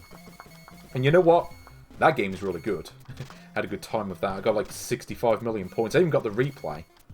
Got an extra credit because I was that good. Which is funny, because normally I'm rubbish at pinball, but, yeah. Okay, I don't really get this. What do we do? Okay, this isn't as bad as Pong Pong. Like, the physics in this game at least makes sense, which is more than I can say for that. But it is obnoxious. Regardless. And especially, like, the fact that you have a timer to do this, it's like, why? It's like, yeah, we're just going to put a timer in here just to spite you. Because it's 1993. Konami's out to get you. But, yeah, maybe I'll need to... Oh, no! Wow, they actually had the goal to make, like, multiple levels of this. And it doesn't even give you the time back if you beat the level. So, oh... Yo, no, this game goes straight in the bin. I'm just like, I'm playing this right now, I'm like, yeah, this is why I never got into this game, just because of nonsense like this. You're like, yep, you signed off on this. I mean, I suppose I shouldn't be surprised. I mean, they made the like, piece of shit Tiny Toon Adventures 2 on Game Boy the same year. And that game is terrible. Like, that game is... I don't know which one's worse. I mean, the Game Boy game is pretty miserable. Like, the sequel. It's funny, because, like, the first Game Boy game is, like, genuinely good, and then the second one is just, like... it's anti-fun. And this kind of feels closer to that game. It's like you having to fight the game in order to get anywhere. Like, look at this. Oh. Like, look at the constant flashing as well. Like, is it supposed to do that? Oh. You know, I take back what I said. No, this is worse than Pong Pong. Because at least Pong Pong doesn't have a time limit. Like, Pong Pong at least... Like, it at least respected you enough to give you as much time as you need to beat the level. And that makes Pong Pong better than this game. Though, I suppose there are, like, other levels to this game that aren't this. Like, I don't even know what I'm supposed to do here, because, like, the A button doesn't seem to do anything. No, sorry, the B button, I'm losing track of which button is which. Like, the B button just doesn't seem to do anything, and the A button just does this. Is that the kind of shit I'd expect from, like, Imagineering? Just like, yeah, we just threw this together in, like, 5 minutes and called it a day.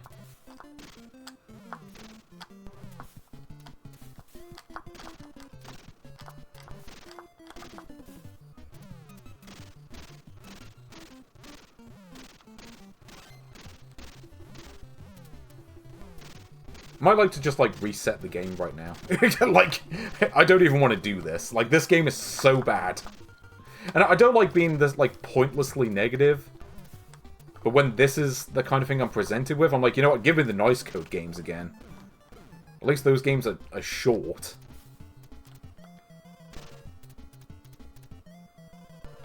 Yeah, like, look at this. Yeah, hashtag fuck Konami. It's not because of all the business practices they've done. No, it's because they made this game. Yeah. You want to bet there's going to be like another like 50 levels of this and you got to speedrun the whole thing? Yeah. It's like, oh, you didn't beat the level in like 2 seconds? Well, too bad. Because the designer was a shithead that didn't know how to design games.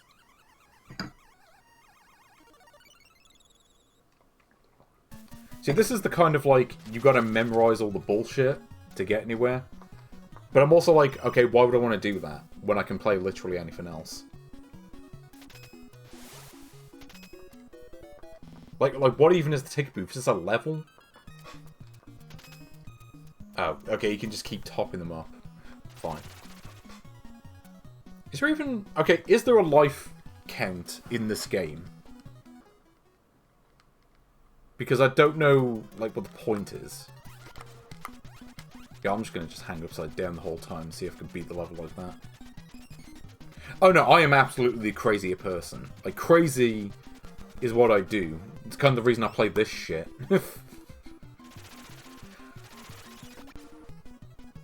Oh yeah, this is some Tasmania on the Mega Drive. Kind of bollocks.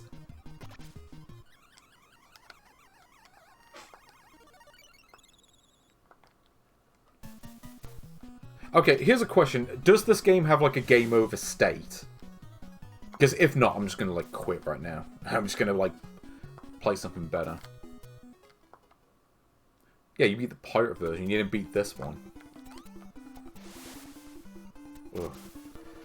You know, I kind of want to go back to the first game. Like, that's one where I feel like if I played it more, maybe I'd like it. But this game, like, no, this is just pure bad vibes from start to finish.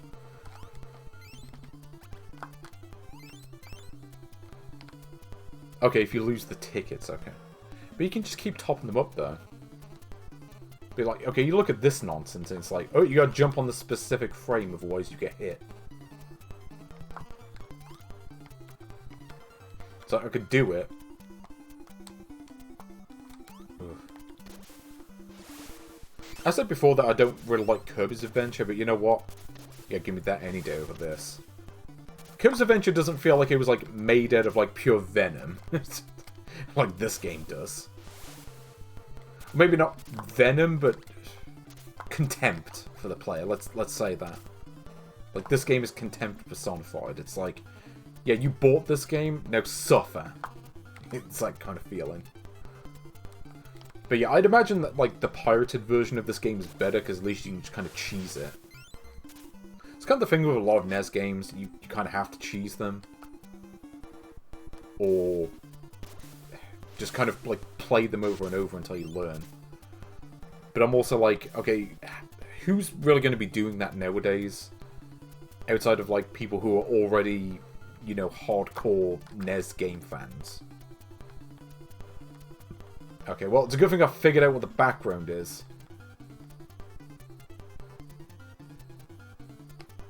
Yeah, like, okay, how am I supposed to avoid getting hit there? It's like, oh, you just have to get hit on this bit, and if you don't have a spare hit, you die. Yeah, it's like, some of these are, like, impossible to dodge. Oh, also, if you're not holding down the run button when you jump, you just die. Yeah, you know what? Let's play a better game. Let's play some Tiny Toon 3. Because, you know, like, that, it's not even worth playing that game long enough to get a game over. I'm like, you know what? I would rather die than try to play through that game. Like, you're better off just killing me right now. Tiny Toon 3 Crazy Castle. Well, this has to be better than the last two games. Like, it cannot be worse. Game start. Here we go. So, is this something different to the original beyond the title screen? Because, yeah, I can tell you straight up, like, from experience, this is not a Tiny Toons game. Like, this is literally, what's it called? Bugs Bunny Crazy Castle. So this is just a slightly reskinned version of that. Except all they did was change the title. Like, they didn't even bother to change the rest of the game. And, oh, also you can't change direction when you're on the stairs. So if there's an enemy coming towards you, you just die. So, yeah, great sign right there.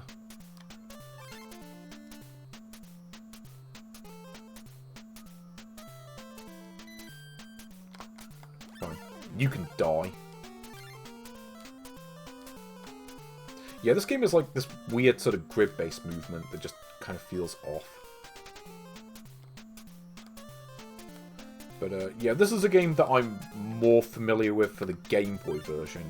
Because there was a whole series of these games, mostly on handhelds. And... okay, I wasn't even pressing right. Like, I'd let go of the D-pad completely. Yeah, this kind of just feels like a worse Load Runner. And I like Load Runner, this is kind of just a worse version of it.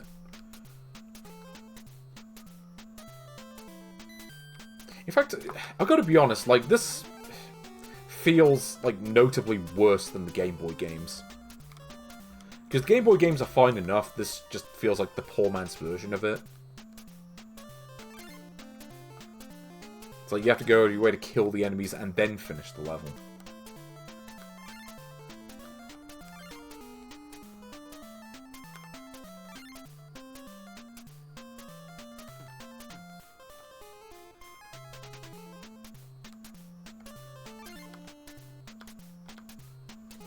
Yeah, so you have to go out of your way to avoid tapping the D-pad in situations where you're, like, coming to the edge of a platform. Like, if I, like, tap the D-pad very slightly, it's like grid-based movement. It feels incorrect. Like, I don't remember that being the case on the Game Boy version. I think that's something that only this version does. Like, this kind of feels like, yeah, basically a worse version of it. Though granted, this is still far better than the previous two games. Like, this is just a puzzle game where you just kind of collect things and try not to get killed.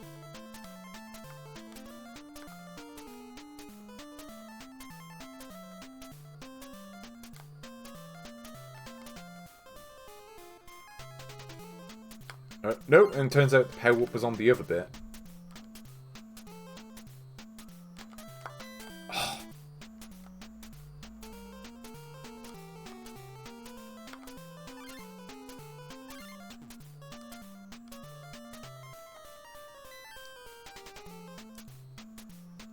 But yeah, there were so many of these games.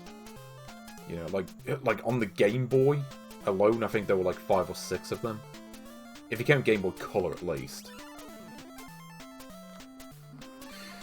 And, yeah, this was also a Roger Rabbit game on the Famicom Disk System. Though the game itself is identical.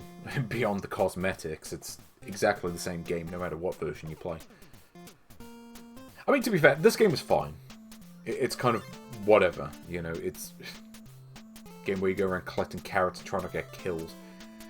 I wish they'd kind of done a bit more with the IP. Also, you can do that, which is quite funny.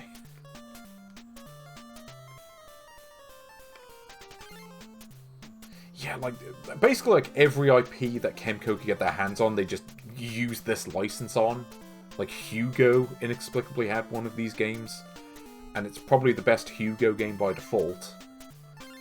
Because I can tell you right now, the main series is not great. But there was like a Garfield game. There was a Ghostbusters game, I think. There were so many of these.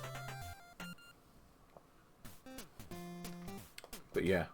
I guess that's the problem with this series, is it really was just made to kind of just retrofit whatever IP they had at the time. I don't know. I think that's the problem with this series, is just it doesn't really do enough to tie in with the IP that it's licensed from. Like, this is a perfectly okay game. I would gladly take this over, like, over the last couple of games, but I still have to go... Yeah, there's not really a whole lot to do with Looney Tunes. Like, you know, why is Bugs Bunny going around just attacking...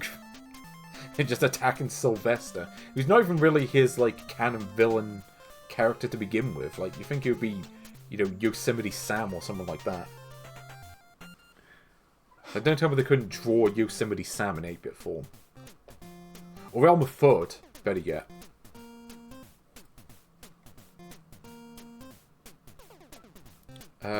Woody Woodpecker? Yeah, there were a whole bunch of those games, but...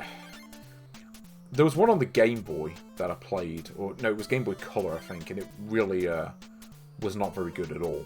Like, it's kind of a very lackluster game from what I remember. Also, you can do that if you get a bit... Oh no, okay, they do have Yosemite Sam. Never mind. Okay, I take back what I said. Okay, this is 100% accurate to the source material now.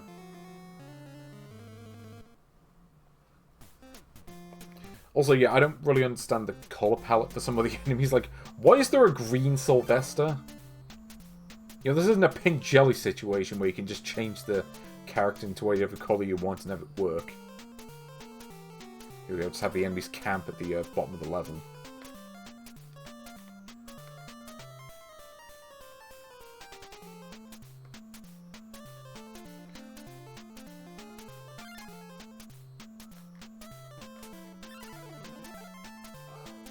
Also, yeah, sometimes the movement just feels a bit off. Like, occasionally you'll just move off in a direction even when you're not pressing the D-pad.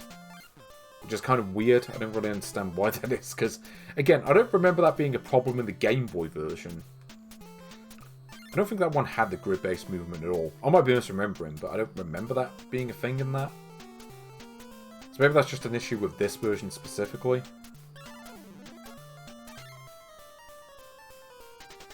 Yeah, I mean, they could have changed the palette, but that would have taken effort. And I think the whole idea, or well, part of the idea of making these games the way they are is that they didn't really have to put in the effort to really change much. Also, yeah, Kid Clown, which was their own IP. They didn't even have to license that. This one goes out to all the sixes. I suppose there's a successful level.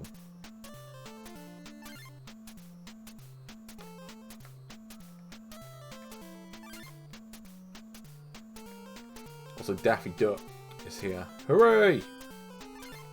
He showed up after all. Is it Wabbit season or Duck season? That's the question. Also, the enemies just constantly go through the stairways on occasion. I don't really understand that. But yeah, like if there's an enemy just in front of the stair that you're going up to, you just die. Like you can't even go back. Yeah. Where's Mel Blanc when you need him? Yeah, like you see, sometimes the enemies will just camp in one area and you can't really do much. At least there's no timer on this game, so you can just wait.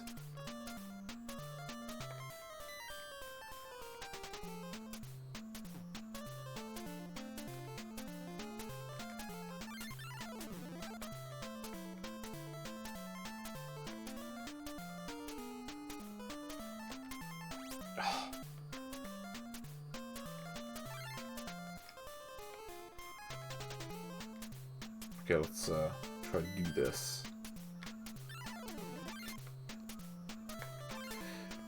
I mean, I guess they couldn't get a license for anything. Also, I was holding right. I called bollocks on that. Like, I was literally holding down right on the D-pad and it continued to go left.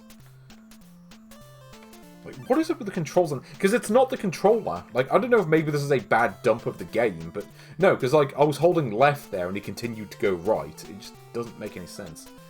Again, that definitely wasn't a problem on the Game Boy, so I think I'm just going to chalk this down to just not being a great version of this game. Like, it just doesn't control nearly as well as, like, the versions that came after this. So it just makes me want to play the Game Boy version. Just because that version plays better.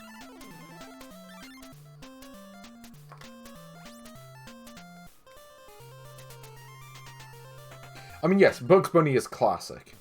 Unfortunately, a lot of the games with Bugs Bunny in it weren't very good. You know, like, the ones on the PlayStation are good from what I remember. Like, Time Busters is a good game. I do enjoy that one. I need to go back to it. It's been a while since I've played it, but I do enjoy that one. Yeah, so this is similar to what you had in the Game Boy versions, where... What is it? You go through these pipes. I do remember this. I don't know, like... This version is more colourful. Though weirdly, not necessarily in a good way, because it's kind of a case where, like, the enemies' colour palettes are often just wrong. It's like I'm playing a bootleg, almost. Like, it's got that kind of feel about it. But hey, at least we got a change of environment, so there is that. What happens if I land on this box? Oh, okay, it just does that. Well, that's useful. Yeah, look at this. The enemy's just stuck in the pipe. Fine. Just keep the power glove, or whatever it is. Ooh. Also, you look at the amount of lives I've got as well, because you get one for every single level you complete.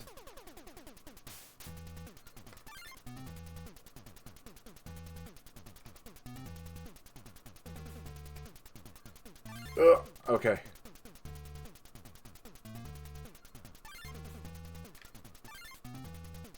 Oh no, you don't. I'm doing this. I'm making it happen. Hold on. What happens if I just do this? Oh, come on, it just passes right through him. Silly. Wait, Alberto Gonzalez did the music for that? Hmm. Like, for the PlayStation games? So I'm down with that. Well, I suppose. You get a lot of extra lives in this. Feels like the enemies move on a grid as well. So what have we got? We've got Wile E. Coyote. Seem to have more enemies here than in the Game Boy version. I don't know if that's just hardware differences or whatever, but...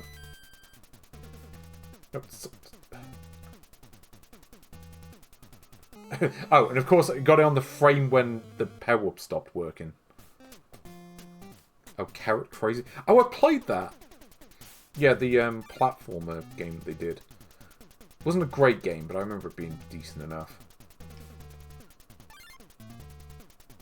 Okay, I don't really know how you're meant to do this level.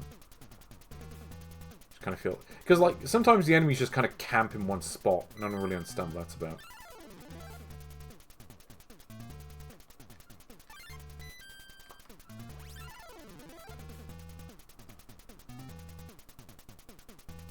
Yeah, Wile E. Coyote. I mean, they did that film.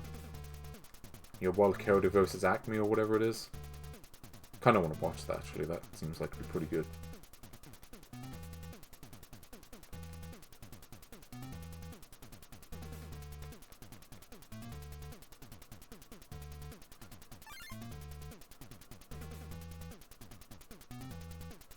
So this is some, like, Ken Coas music as well. Where are the carrots at? There's apparently more that I missed. I don't know where they are. Oh, there's one over here.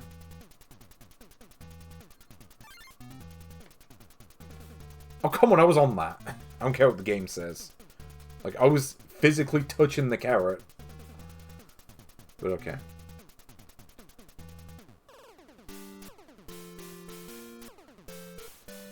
Yeah, I want to see that. Because that looks like it'd be quite interesting, but... I don't know, like, I have, a Looney Tunes sort of box set thing. Maybe I should just put that on later. Just, Yeah, just basically just watch all that. Just many hours. Like, okay, the controls in this are messed up when you're going on the stairs. Because I'm sure in the Game Boy version you could just press left or right whenever you wanted to, and it would work. In this game, it kind of doesn't. And I don't really understand it. Like, just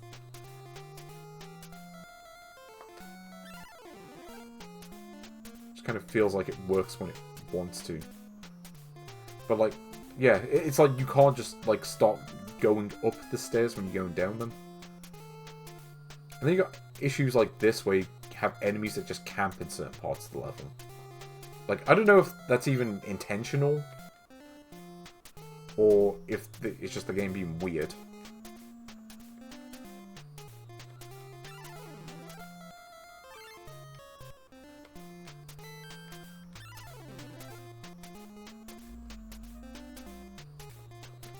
And then you get situations like this where sometimes you don't really have anywhere to go.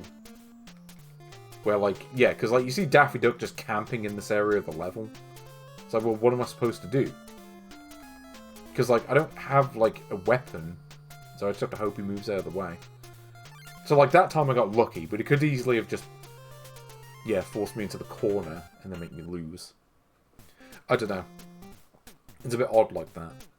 I mean, here's the thing. As far as puzzle games of this style go, I mean, I'll tell you straight up, like, you know, something like Adventures of Lolo is better. You know, same for, like, Lode Runner and games like that. Because this is a bit like Lode Runner, but just not quite as good. I'm not saying this is bad. I've certainly played far worse. I mean, even just today, I mean, you compare this to Tiny Toon Adventures 2, this is far better than that. But, yeah. Oh, they have a Blu-ray of Tom and Jerry? Interesting. Can't say I've really looked into that. I mean, I've got a couple of DVDs of Tom and Jerry, but not Blu-ray.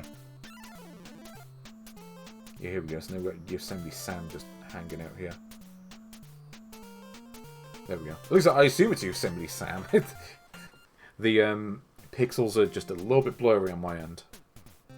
2.5 hours. I mean, I probably won't be playing this game for that long. I imagine this game gets a lot harder as you get into it in any case. I'm generally trying to keep these games, like these kind of sessions, a bit short in any case.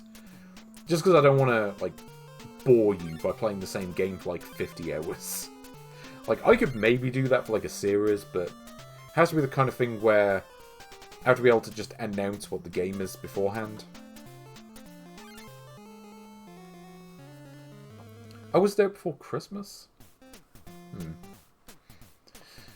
And, yeah, I can understand, like, just having the shorts or whatever, like, you know, the cartoons, in their original form, like, as they were presented when they were new. I mean, personally, I probably prefer it like that, and just have kind of a disclaimer saying, yeah, there's going to be some offensive shit in here that has aged poorly. I mean, that's how I do it anyway. Ugh, no, there's no stairs here! That's a problem. Yeah, I don't know if I'm going to get much further than this anyway, because these are kind of bad spawning positions for the enemies. Like, look at this. Like, just Yosemite Sam just on my ass immediately. Like, what am I supposed to do here? Okay, I guess just have that. Now let's continue. But yeah, you got these kind of dead ends where you have to get the carrots, and it doesn't really help.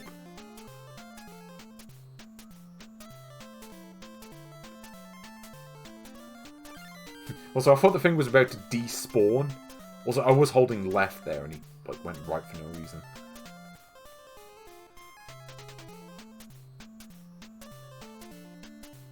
Okay, here we go.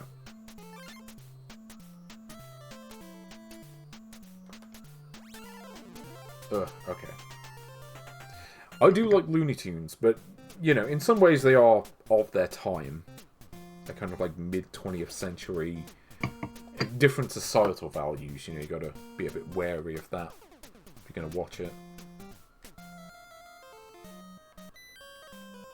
Actually, how do these levels change later on? Like, do they just straight up become larger? Because I don't really see any size difference in the levels. It seems like they're all the same size, which is fine by me. Just a case of, yeah, it's like Roadrunner, where you just get more difficult enemy patterns to deal with. And I'm okay with that.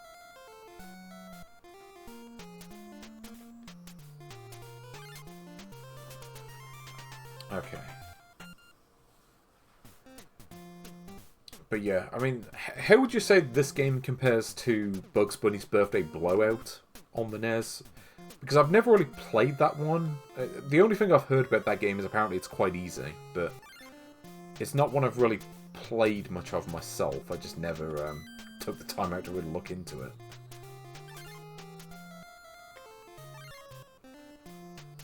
Yeah, why did he clone himself? I don't understand. But it's like, okay, what am I supposed to do there? Because, again, even if I was holding down, it wouldn't let me go down the stairs anyway, because the game's just like that. Yeah. I don't know, I never played Bugs Bunny's Birthday Blowout. I just never looked into it. Mostly because I heard it wasn't very good. Also, I wasn't even holding up then, he just, like, went up on his own. But, yeah, I can definitely see how the series improved after this one. Like, because I know I say it, but I've said it multiple times. But, yeah, this straight up feels like a worse version of the Game Boy game.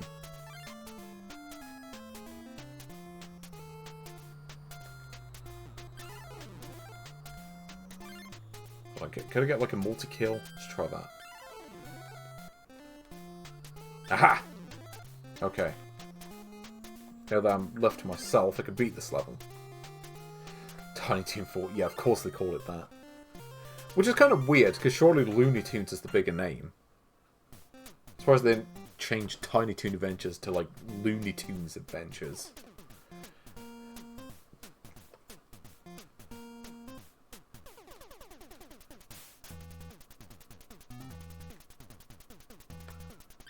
Okay, well, that's one down.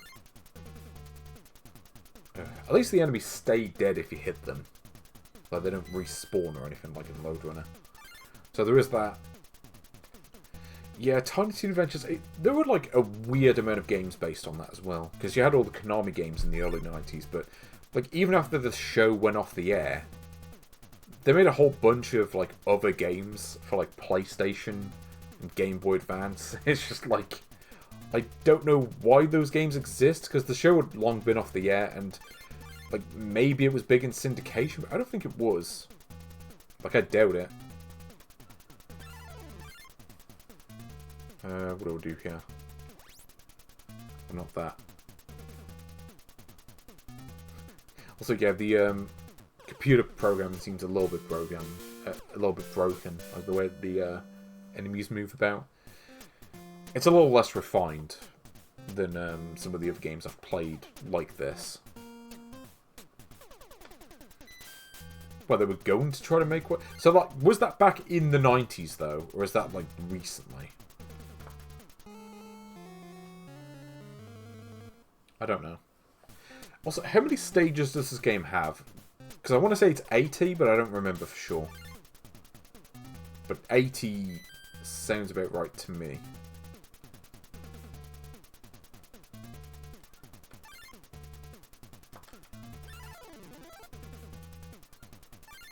Okay, let's hope there's a dead end on this bit. Yeah, late 90s. Okay. Maybe that's why those games were coming out. Like, they were going to cash in on another series that never happened. Yeah, Speedy Gonzales. I mean, the Game Boy Speedy Gonzales game is alright. I don't think it's great, but it's certainly better than some of the other Looney Tunes games I've played before. Again, I mean, I would gladly take the Speedy Gonzales Game Boy game over like, Tiny Toon Adventures 2 on the NES, for example. Oh, what? Yeah, it just went right through him. You know, I think... I can't really abide by a game where your power-up just goes straight through the enemy. Still better than these games, mind you. But, you know, may as well... Yeah, I'm going to take a quick break because my drink is empty. I'll be back in a minute, and once we come back, I'll see how I do in Ninja Gaiden II. So don't go away.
I do apologise for how this whole page has gone.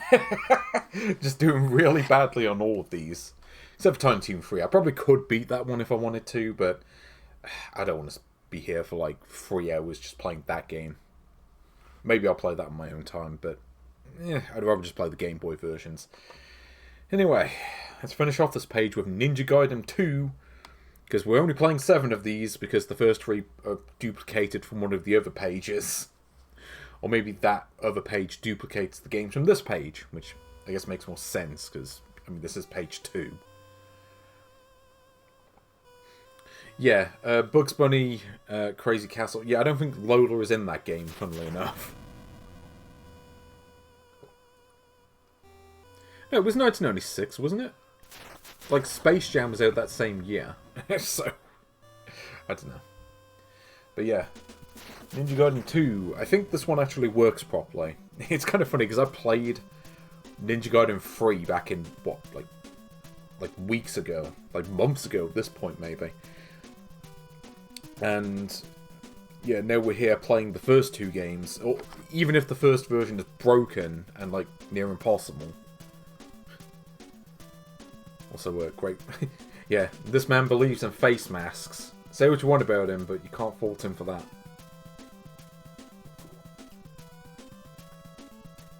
So this game, like, so from what I remember, like, with the timeline for these games, you have the first game, but then timeline-wise, the third game comes between the first 2, which is kind of weird. I don't really understand that.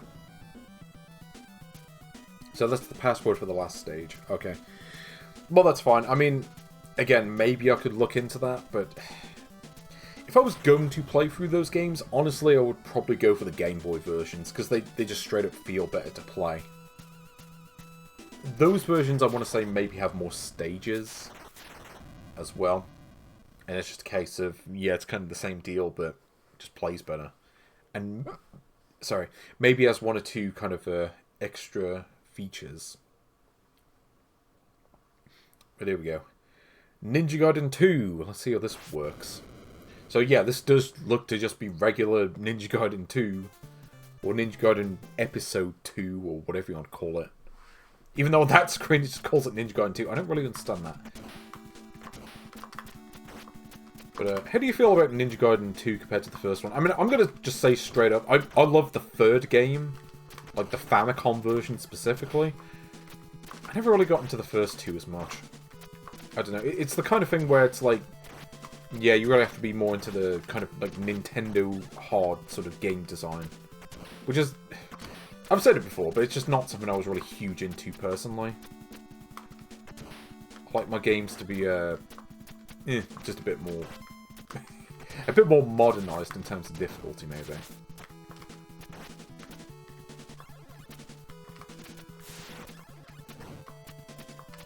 And to be fair, I mean, you can tell from playing, just my general game playing skills that, yeah, my skills are quite limited.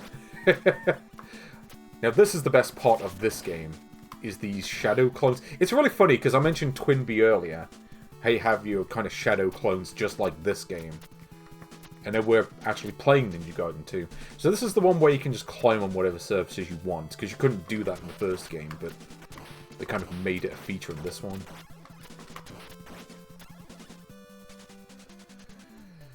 Well, that's good to see.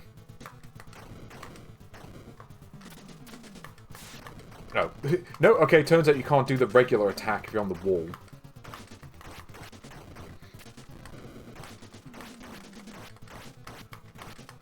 Also, what is this hitbox? Like, I'm trying to hit it with, like, the shadow clone, it's just not working for some reason. But okay. Yeah, Ninja Gaiden 3, that one's really good. Like, that game kind of, it plays much like this game, but again, I would say a more refined take on it.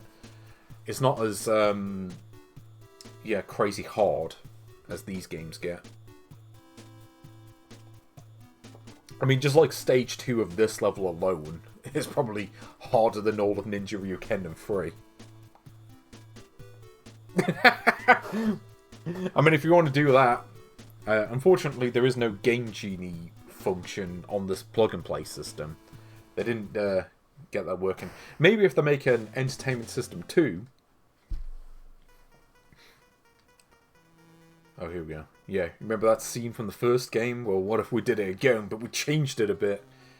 Though, to be fair, the cutscenes in these games are always really good. Certainly for the time. Like, yeah, I'll give them credit.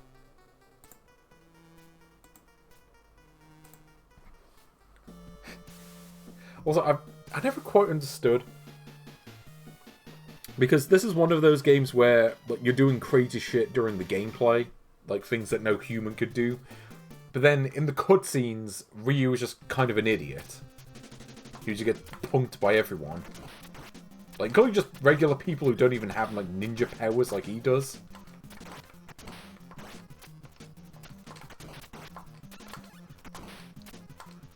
So this bit's pretty cool. Like, you look how fast you're going on this train. I don't remember what those things do. Like, what the point of them is. See, now I've got 2 shadow clones because I'm just that good.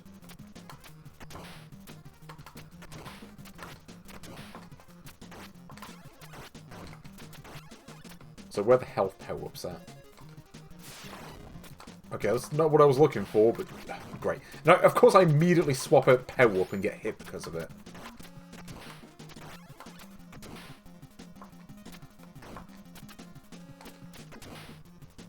Okay, I'll search one about this game, but it sure does bring the bangers.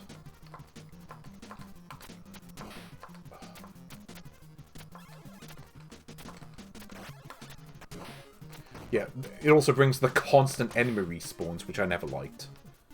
Just feels like one of those things that's like... Yeah, like this is very of its time. Also, you have this kind of wind gimmick. It's one of the things that you don't really get with the first game. The first game is kind of more straightforward in terms of how it operates, where this game you get all these kind of weird gimmicks on the levels. Like, I think this game has an ice level. The third game certainly did.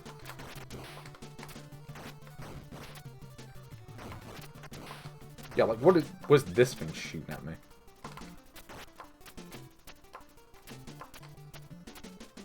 Yeah. Good luck doing this bit, by the way. Yeah, especially when the wind is blowing against you. It's like, yeah, I can't really make the jump like that.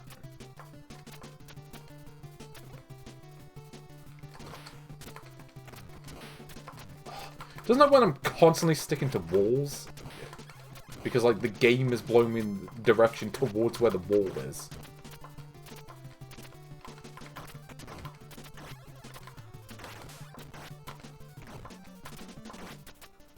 Ugh. Yes, doesn't feel great.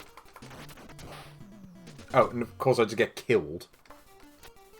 So I gotta do all this again, and now I don't have the shadow clones because it's a game from 1990, and therefore you get hit once and lose all your power-ups, and ugh. Like, I'd forgotten just how bad this part feels. Like this does not feel good, because, like, how strong the wind is. It's like, ugh, why would you ever design it like this? Like, this just makes me wish I was playing Ninja Gaiden 3. Just because that game felt so much better to play compared to this.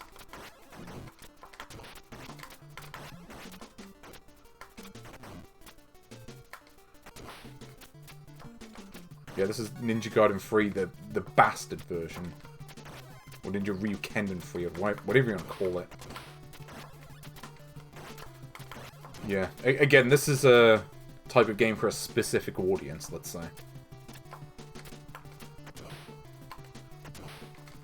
And that audience ain't me. I'll just tell you that straight up. Like, that's the thing with me, I'm just like, you know what? I love the NES, but there's a lot of games on the NES I just don't care for. And I can tell you right now, this is one of them. Yep, and now I have a weapon that's completely useless for this boss fight. And yeah, good luck doing this boss. Like, this boss fight is harder than, like, literally, like, all the boss fights in the third game put together. I'll just tell you that straight. Because you've got this stupid wind gimmick that you have to do the whole time. Which makes it, like, near impossible. Because you can't even just control the game normally. So, like, honestly, I forgot, like, if I had to play these games, I'd much rather just play the first one. Because at least you don't have this, like, gimmick bullshit this game has.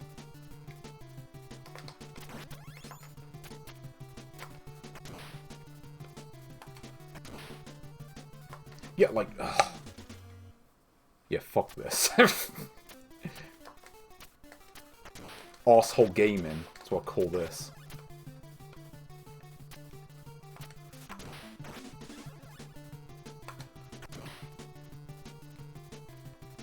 Yeah, it's like you have to literally wait for the wind to stop and then do what you're going to do. Is this the wind? Is it the thing that goes up? Yes, but it doesn't go through the platform, which makes it useless.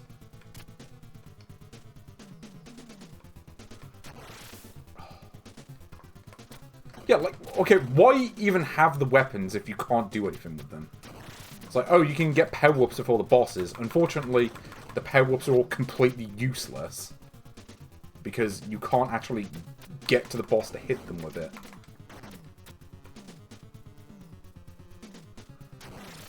Yeah, I can wait here for, like, the next 15 hours.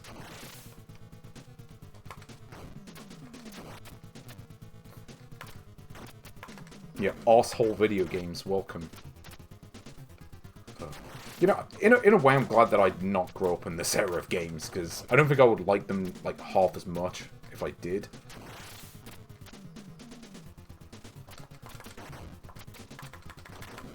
Ugh, okay, I did it. Wait, did it register the hits? Because it looked like the fireball thing just, like, crashed into the wall and didn't do anything. Ninja Gaiden II? Yeah, I don't know what's going on there. Like, is that just the pirated version that does that? I guess it has to be. Also, I've got to be honest, I don't remember anything about this game beyond level 2. Like, I remember that boss, I don't remember anything. Like, I'm not even sure if I beat that boss when I played this before. Like, this is not a game I ever made much progress in, I'll just tell you straight up. Like, this is one where I'm like I played it for a bit and never got into it. Mind you, granted, I mean, I shit-talk some of these games, and then I'm going to get the next page, it's just going to be nothing but nice code. But hey, at least we get this really cool cutscene before I inevitably get slaughtered at the start of the next level.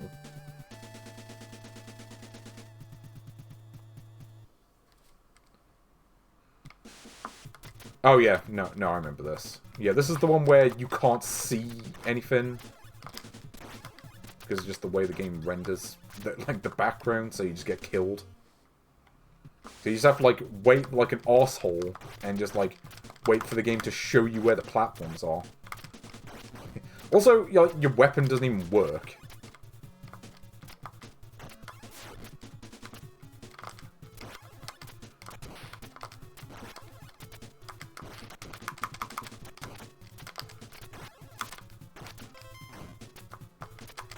Yeah, look at that. Like, the thing went straight through...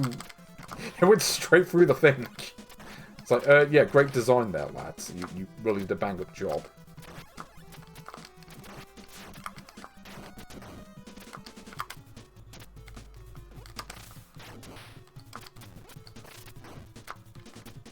Yeah, like, half time you just go through the power-ups for no reason. It's kind of funny, I was talking about, like, Ninja Gaiden 3, how the, like, hitboxes in it feel a bit off. No, it turns out this game had the exact same problem. In fact, it might be worse here, because at least that game was more forgiving than this. Like, what am I supposed to do here? Like, I can't even jump off the platform. It's like, no, you have to backtrack to progress in the level. I pressed jump. What a crock of shit. I pressed the A button, and the game didn't register it because it couldn't be asked. And, yeah, that is all I am playing. Not that, I mean, to be fair, even if I wasn't doing this 1cc thing, I wouldn't want to play beyond that anyway. So, we finally made it past the halfway point. Please tell me I don't have to play any more games like that today. Okay, page 16. Okay, here we go. This might be some games that I may actually want to play. Hopefully there are games here that are like games that I want to do. Okay, so this is the page of games that we have. Okay, some better games. So we got Badminton, Baltron, Bokosuka Wars, Bombjack Porter, Destroy, and Chubby Cherub. Yeah, I want to destroy this game. Dig Dug 2, Dope. Oh god, Doughboy. Dragon. You know, I was playing that. What was that game called? You know that nice code, like, like snake clone? Yeah, I was playing that recently, so let's see how this game compares to that. Well, the music's less annoying, so that's one point in its favour. It also seems to move faster, though I did pick normal difficulty. Yeah, Bokosuka Wars... I don't know, I don't mind that game. I have played for it before, and it is definitely a game of its time, but...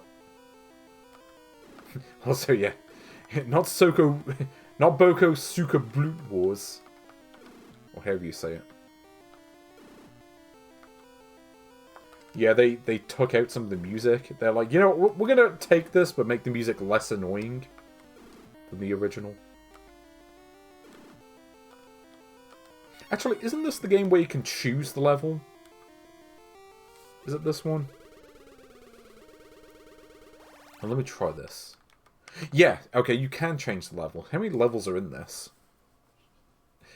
Ever want to play snakes? Apparently there's 40. Fine, we'll just... we'll do level 2. We'll do it in sequence. Also, that sprite, I mean, that's definitely taken from another game. Like, I want to say Star Soldier, but I might be wrong.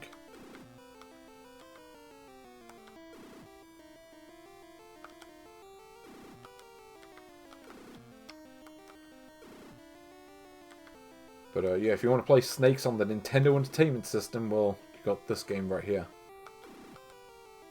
You know, it's funny, too, because this is made by the same people that made Wisdom Boy that I played last time, like, last week.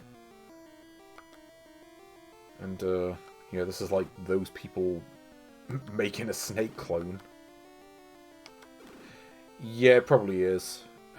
Did I play Check and Pop yet? I don't think I did, because I'm sure I would have gone on a rant about how bad that game is, but... Yeah, I think that's one I'll have to do later.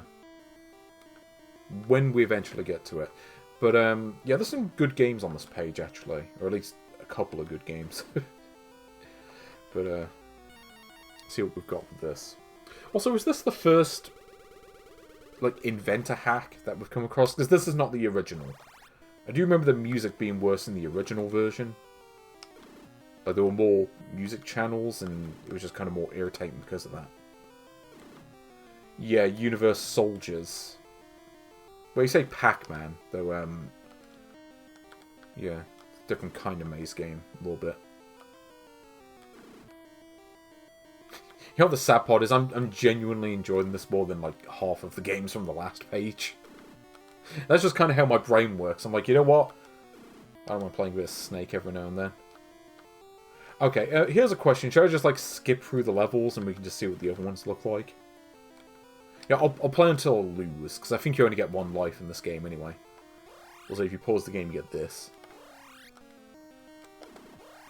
Yeah, nice little JP Ronnie-esque animation. If anyone's played the game JP Ronnie. Yeah, got my next level Fire Dragon skill. Or Dragon, or whatever version this is. Hidacious. Is that even a real word? I have my doubts about that. Okay. What even is a Audacity snake? Like, what's the difference between an Audacity snake and a regular snake? But yeah, I'm going to try to see how far I can get in this. And then I want to see what level 40 looks like. There's probably more levels after that, but I want to at least see what that one's like. I think you do get infinite continues in this at least. Or, you know, you can select levels. So this one's not hard. It's just, yeah, if you want to play through all the levels, it's probably take a while. Okay, there we go.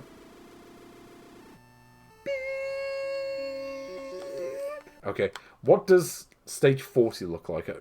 I'm not going to count this as a win even if I beat this level, but I do want to see what this looks like.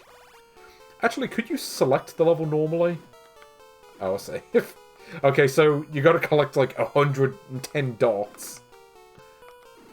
That's where the difficulty comes in. Yeah, well, you got to have the snake clones. It's just not complete without those. Let's see how far I can get on this level.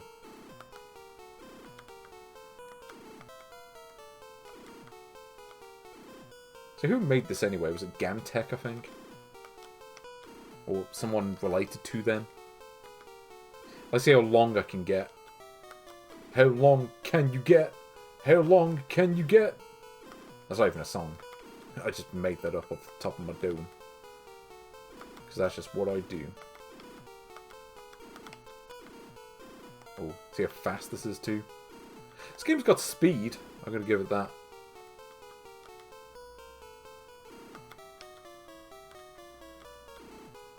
At least you can't, like, press in the opposite direction that you're going to kill yourself. So one thing I'll give the snake clones on the system, at least you can't do that.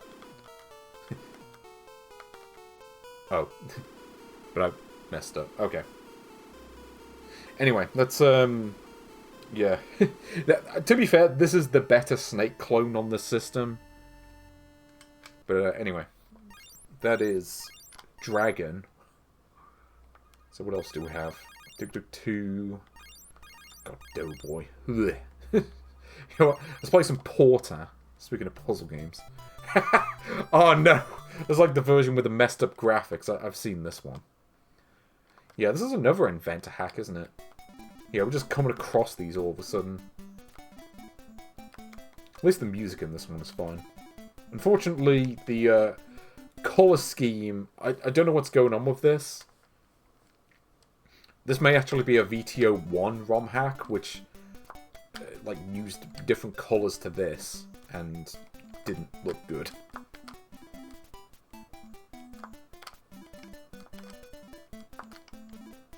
And yes, suffice to say, the game is not supposed to look like this. But yeah, you know, going from Snake to Sokoban. Yeah, the Gunfighter had a version of this. Oh, at least the colours seem to no longer be screwed up, so there was that. But yeah, like, there's so many versions of this game out there. Just... yeah, I mean, you want to play Sokoban, you can play it on just about any system that exists.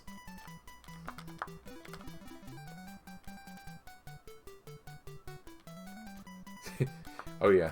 Skvad 18. Sklad 18? How do you pronounce that?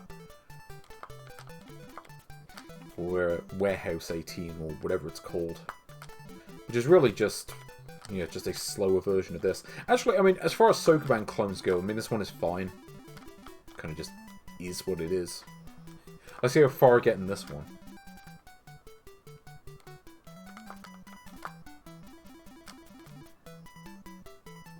Okay, so that was... okay, yes, Sklad 18. I don't know how you say 18 in Russian, I'm sorry.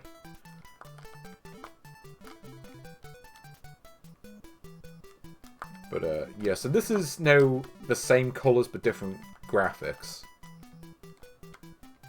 How do you do this? I was never great at Sokoban. Like, I've played a bunch of versions of this. No, I just looked up the alphabet once. Try to figure out how it works. Okay, I think this is how you do it. Yeah, shove it. I feel like I have shove it on, like, a cartridge somewhere, but I don't remember for sure. Because that one got pirated quite a bit, just because how small the game is. Okay, I think we're good. But, you know what? When NT Deck shows up, I gotta play some NT Deck. You know, from the makers of JP Ronnie the Game comes Porter. Even if it is a messed up version of Porter, it is Porter. Also, you can barely read the text on the top. It's stage 13. This game was something like 15 stages, I think, doesn't it?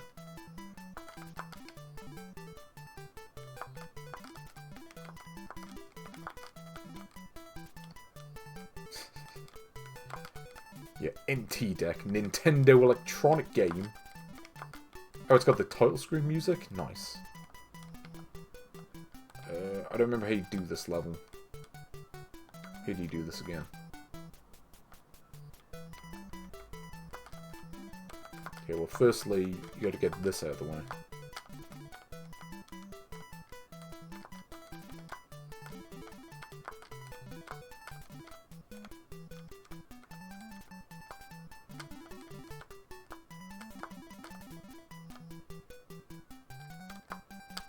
Okay, I think I got it figured out. I think we're good.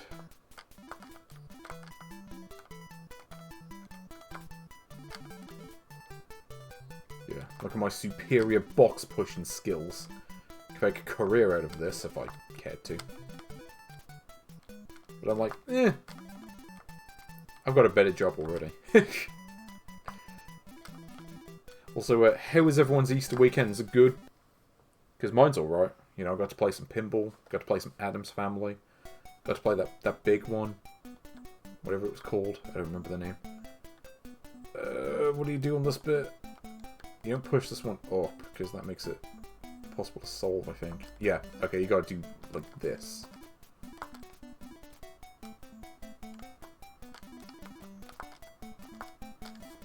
Okay. Get this corner out of the way.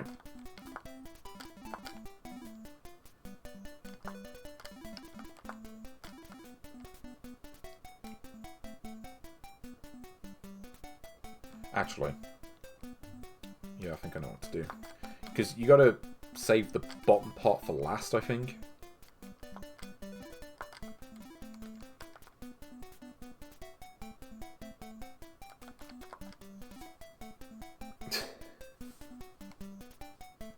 Oh, okay, so, yeah. I suppose it varies depending on where you live. I mean, over here, it is this week.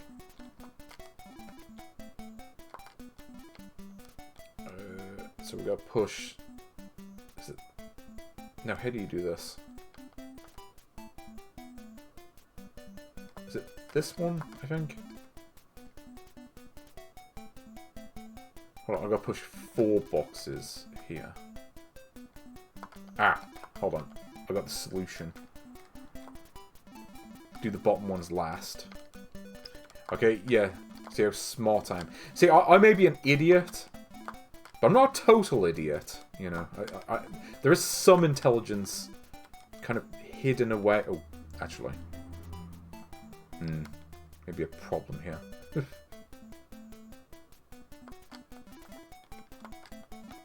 Okay, before I go count my chickens, you know, I don't want to do a 21st century girls.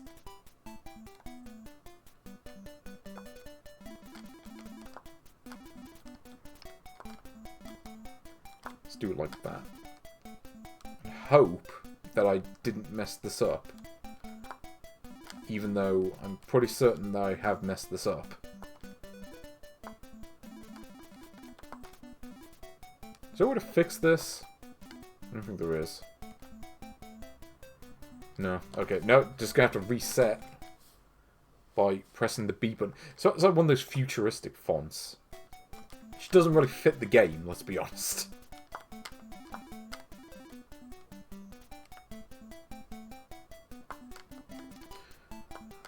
There are definitely games that use this font, but I can't remember which specific ones. But, okay. Got an idea on what to do with this. So there's 3 on the bottom right.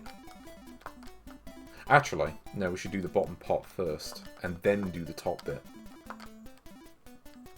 Also, like, you don't get that much time to solve this, I would say. Oh, hold on. Okay, I think I might see what the issue is. It's because, yeah, I think you actually want to save this bit on the right for last.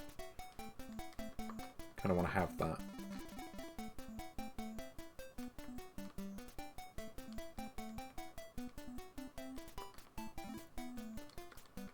Actually, no.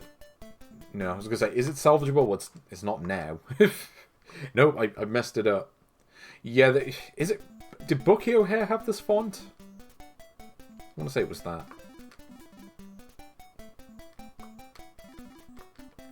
Okay, yeah, I'm going to save those 2 on the bottom right for later. Okay, so I think what I want to do is I want to fill this bit first. Bubble Bobble 2 font. Yeah, because they really like using that for some reason. I don't know.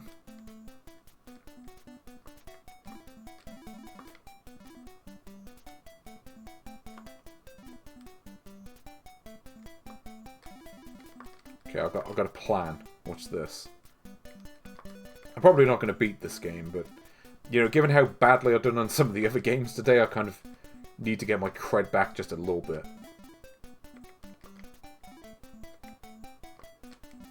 So let's see if I can pull this out of the bag.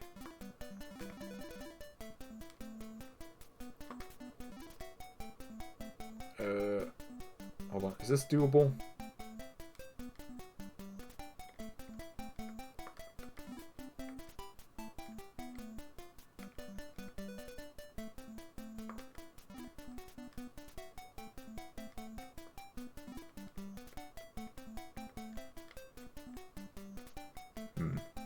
Have I messed this up again? Can this be solved still?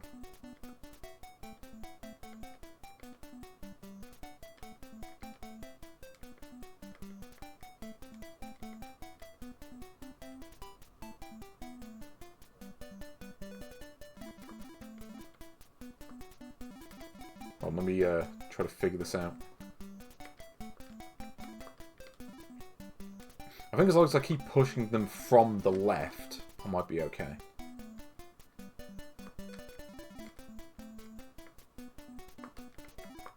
Okay, here we go. Ah, okay, we may actually be able to do this. I don't care if watching box pushing is boring. I'm gonna do this, damn it. I gotta do something successfully today. And if it's got to be this level, then so be it. Ugh, okay. See what level 6 looks like. With its messed up colour palette on this screen. Oh, it's this one. How do you do this again? Okay, I know that one on the right, you have to push it down. You don't push it up. And I'm pretty sure I've already messed this up. I don't think it's... I think, like, I've already put this in an unsolvable state. I don't know how you solve this one. I feel like I've done this before and I don't remember how.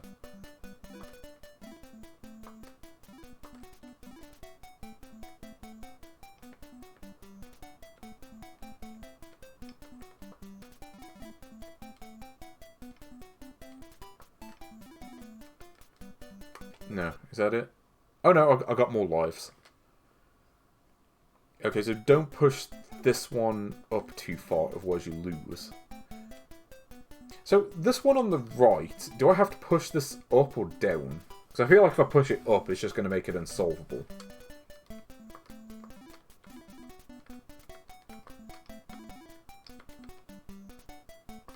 Okay, let's try doing it like this. I mean, well, this bit on the top right is pointless. Let's see. Well, this one... Yeah, so that one has to... So this box can only go into this bit. It can't go anywhere else. Yeah. It's several shades of grey. But not 50,000 shades of grey. They couldn't afford that many.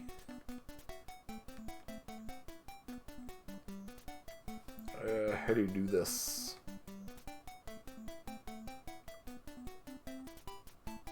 Trying to figure out, okay, how do I do this in a way that doesn't make it unsolvable? Is that even possible at this point? I actually don't know.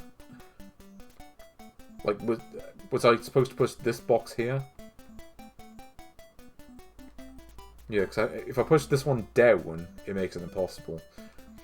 And if I push this one left, it also makes it impossible. So yeah, just have to restart.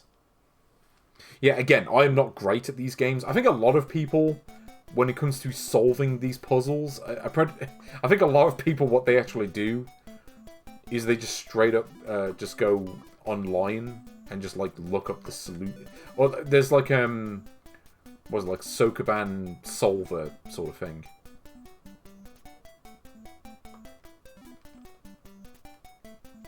Yeah, I think you actually... Oh. No, I've made it impossible again. Well, whatever. Okay, that is Porter. I mean, if I really wanted to try to beat this game, I could just get one of those Sokoban solver websites and just do it that way, but it's not really worth the effort to do that. What else do we have? Like, destroy? You know, let's play... I'm not going to do Baltron. I mean, it's already 5:30, and Baltron is one of those games where you want the turbo controller. And we've got badminton... I don't even know how you play that one. Actually, no, you know what? What games on this do I want the turbo control for? I guess it is just Baltron. Okay, we'll play Baltron. And then maybe I'll play, like, Mighty Bomb Jack or something like that, just to get it out of the way. I like Mighty Bomb Jack. I kind of need that game. Here we go. Yep. Turbo controller is back in. Yes, a long, long time ago, in a galaxy far, far, far away. Okay. So what is the deal with Baltron?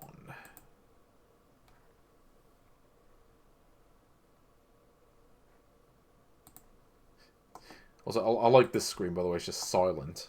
Yeah. Time is 2999 space year.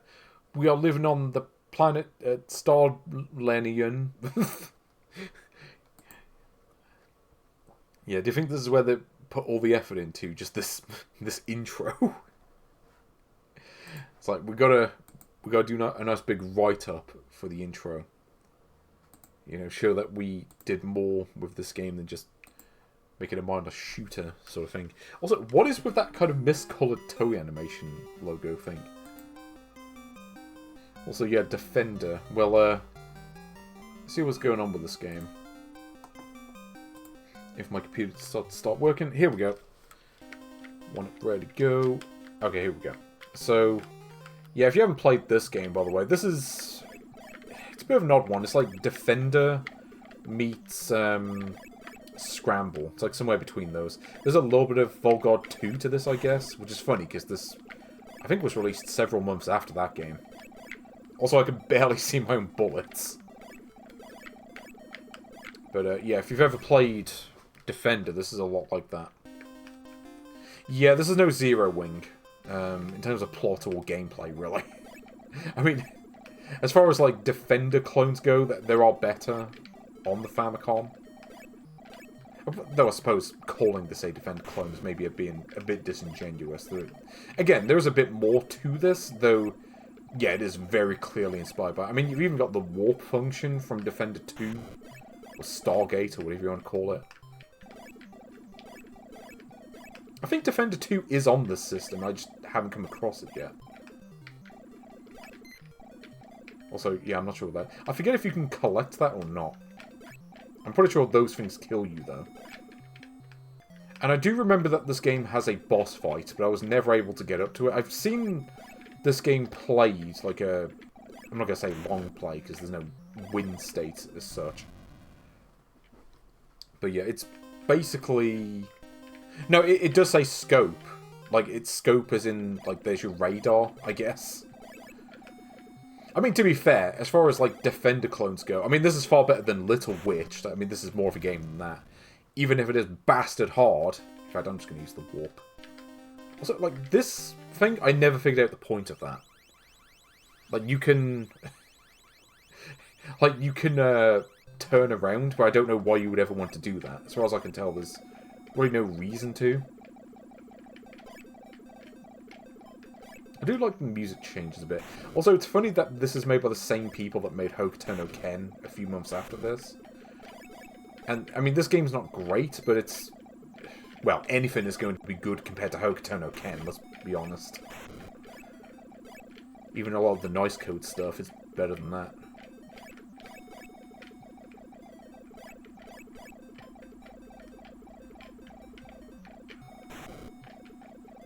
Okay. Let's see what we do on this. So you got these, like, flashing things. I've played this game before elsewhere, and I never saw this flashing before.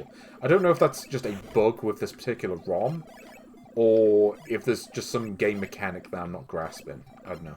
That just didn't come across. I mean, this game's not bad, to be fair. Like, this one's okay for what it is.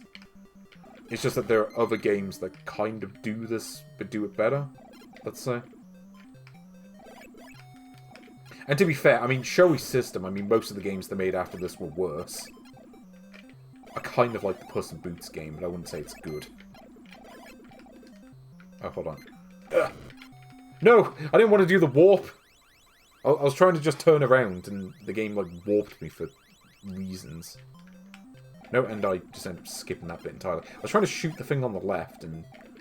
yeah, now I can't even do that. Also, there's a flash function, which I don't remember what that does. Yeah, so I'll shoot this koala thing, or whatever it is. Yeah, I mean, Hokuto no Ken does have that. Unfortunately, it's... yeah, pretty much the only thing it has going for it.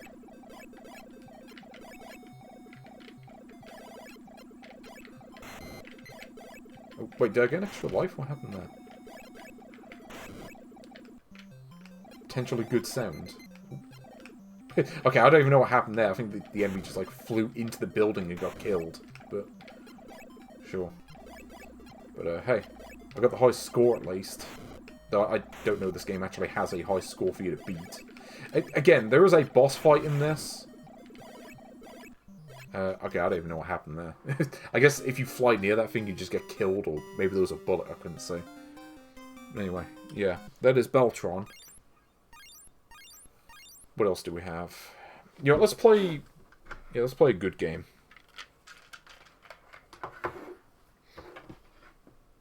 And by that... You know, I may save some of these games for next time. We'll just play Bomb Jack, and then the rest of these we can do in the future, and the next part. Because I want to play a good game, and I like Bomb Jack, even if this game is crazy hard. I mean, yes, from the makers of Ninja Gaiden, but it's kind of funny, because, like, some Tecmo games are not that hard. Like, I can beat Rygar, for instance. I can't really beat this. Not for lack of trying. But I don't know, as I say, this is a good game. This one's fine. It's just, yeah, the difficulty is not to be underestimated, let's say. So there's a lot of secret stuff in this game. This is very Super Mario inspired, let's say. Like the Goonies is kind of its own thing. But as I say, like, this game clearly took ideas from Super Mario. Like, you got a lot of hidden stuff. A lot of side-scrolling. And just the whole general idea of taking, like, an arcade game mascot and was like, yeah, now it's in a side-scrolling platformer. Yeah, this took ideas from that. But to be fair, I mean, again, as far as, like, early Famicom NES platformers, this is one of the better ones. Okay, here we go. So at this point, it pretty much just turns into Bomb Jack. Except, they don't have the cool backgrounds that the original game has.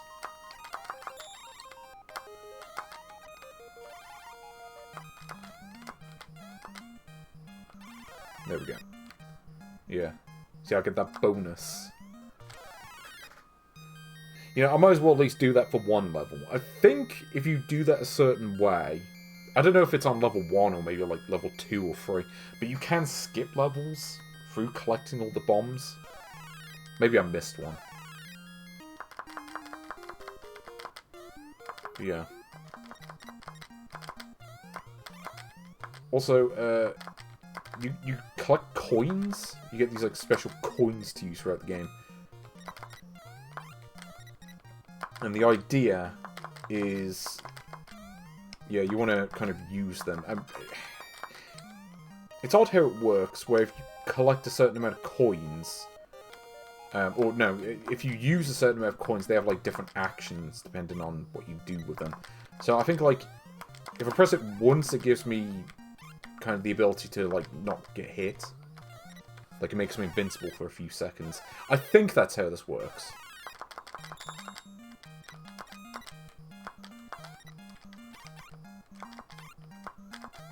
But, yeah, again, I know it's possible to skip levels on these sections if you do it a certain way. But I will just try to see how far I can get in the game without that, just out of interest. Yeah, I don't remember how you do that. I think it's if you collect 10 coins. Because, like, you'll notice that the coin counter has, what is it? Basically, it goes up to 9. I think if you collect 10, the game sends you to the torture room.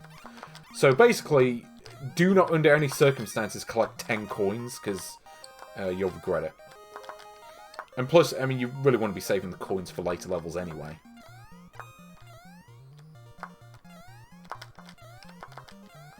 Yeah, so basically if I collect a 10th coin here, then I'm in trouble. So make sure to... basically, make sure to use them enough. Okay, so you have to use more than one coin to not get killed. I don't remember how it works. I think it's like 1 coin to open these boxes, I guess. And I think, does this make me invincible? I don't remember. So these levels do get kind of cramped, like, you look at this.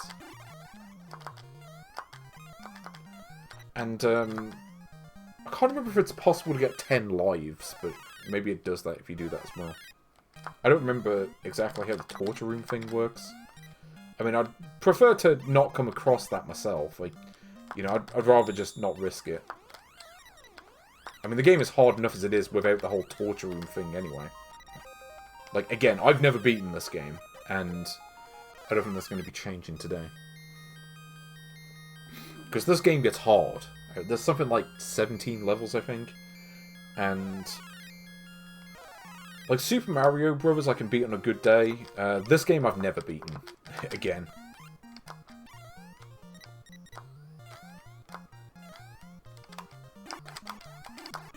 Yeah. Sometimes you just gotta do that, because the enemies just kind of camp where you need to go.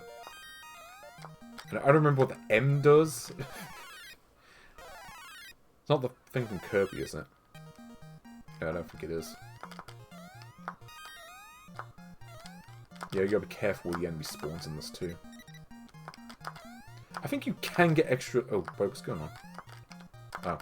Okay, I thought I was like crashing into something. Like, I think there may have been like a little glitch where like rendering the graphics there.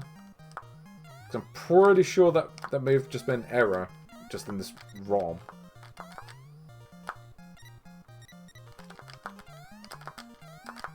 Oh, hold on.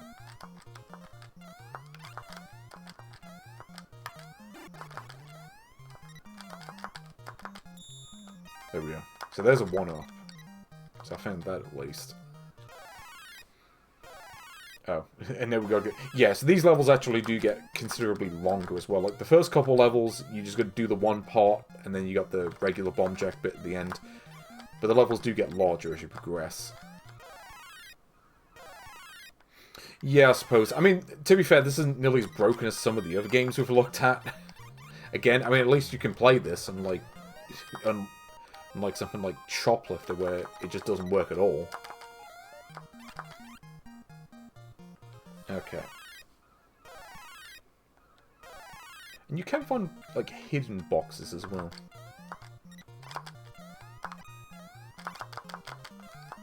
And I don't remember what the M does, if that's just points, or if that does something else. How big is this level? I don't remember this level being this big. Maybe I just went the wrong way.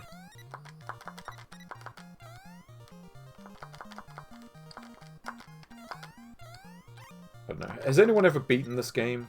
Because, yeah, I've seen how hard this game gets, and I don't see myself doing it. I will say this, the levels are definitely more complicated than the ones in Super Mario, I can tell you that.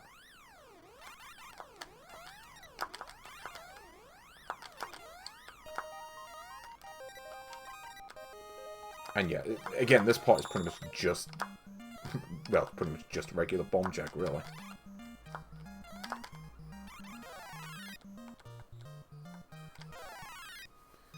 Oh, you never got past this level? I mean, I've gotten, like, at least halfway into this game before, but... yeah, it's not easy, to be fair. That's my recommendation for this game. It is not easy. Like, I'd say if you want to play through this game, it may be worth using save states, if I'm being completely honest. Because, yeah, good luck doing this without them.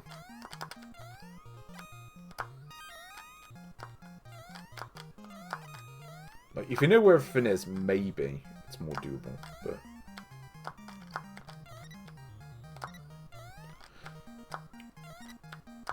Also, I'm just messing this up. Thankfully, you do get a fair amount of time to beat the levels. I mean, the timeline's not too much of an issue. It's more just trying not to crash into the enemies, because they spawn in randomly, and you don't get that much of a warning for when they're going to spawn in.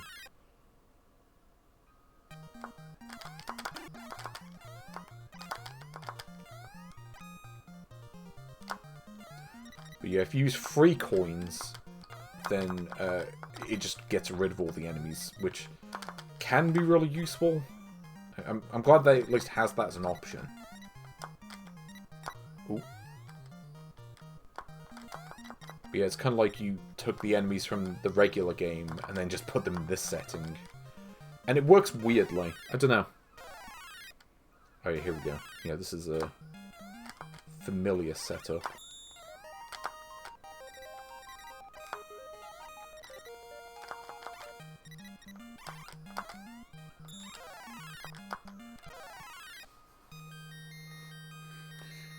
Oh, you have a flashcard save states? I feel like I've got flashcard to do that. I'm pretty sure the Mega Drive flashcard I have does have a save state function. I don't remember if any of the other ones I do have that. Yeah, it's kind of this weird graphical glitch here. Like, Ugh. Okay, I didn't realise I could... No, I just gotta spam that so I don't just get randomly killed.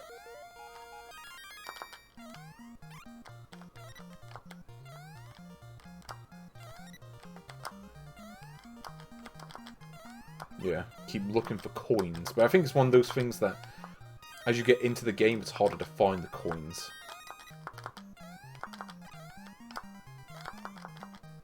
Yeah, because you've got this spamming bird thing that basically homes in on where you are. It's kind of the problem with a lot of the enemies. They kind of just zone in.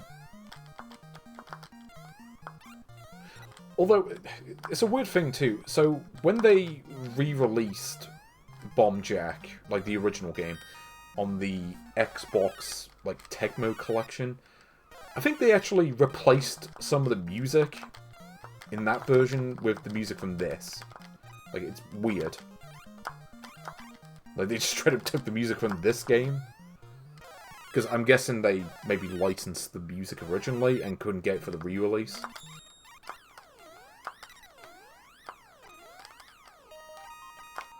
And, yeah, I don't really care about getting the lit-up bombs at this point. I'm just like, you know what? I just want to finish the level. There we go. I mean, can be quite useful. I mean, yeah, that's the thing. I mean, save states can be quite useful nowadays. If you just want to play through the games, but you don't want to be the best in the world at them, you don't want to spend, you know, hours on end learning how to do that, it can be quite good.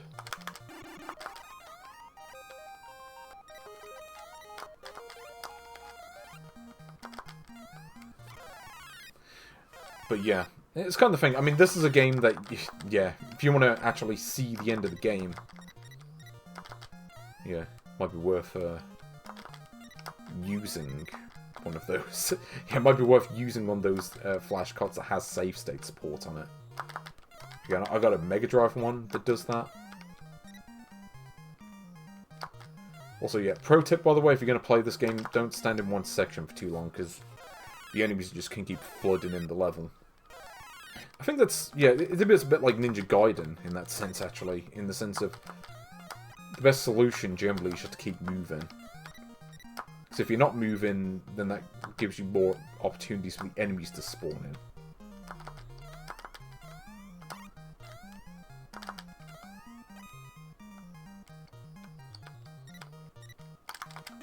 And sometimes you just have to do that.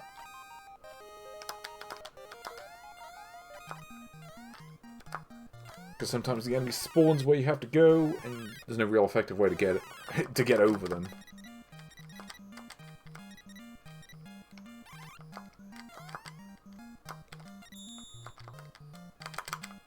Also, yeah, the coins do not work on this bit. So if you have to use the coins and you're on that bit... Also, the game has the nerve to send you back to this bit. To be honest, the sections from Mighty Bomb Jet they're thrown in, they kind of feel a bit obligatory, let's say. It's like they threw this in so people wouldn't complain that the game wasn't enough like the original. Which, you know, Super Mario didn't do that. Super Mario, you didn't really play anything like the original Mario Brothers, which is fine by me. As much as I like that original Mario Brothers, I didn't really need, you know, the sequel to just be more of that. Also, collision here is a bit weird. I don't really get that. Like the way you clip onto platforms. But, yeah. I mean, really the problem with this game is that there's no continues or anything like that. If there is, I never figured it out. I've tried looking up, like, a continue code or level select. I mean, the trick to... Yeah, I mean, the trick to skip levels or whatever, it's the only one I was ever able to find.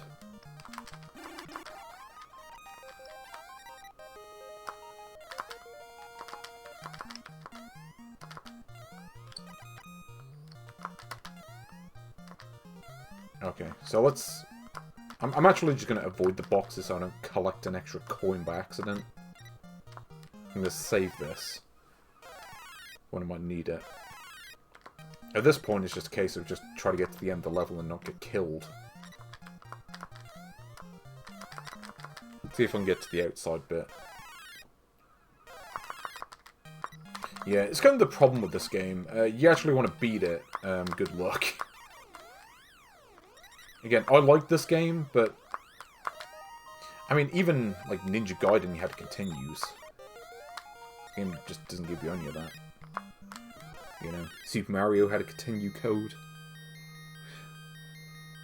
I'm trying to think if this game's shorter than Super Mario Bros. It's, at the very least, the same length. Possibly slightly longer, just because the levels themselves are longer.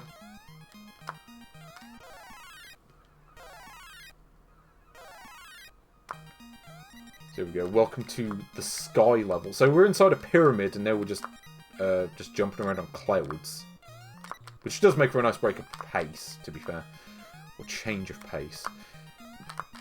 I think that's the one negative that I have with this game, is that the environments are kind of plain looking, and they could have done a bit more with those.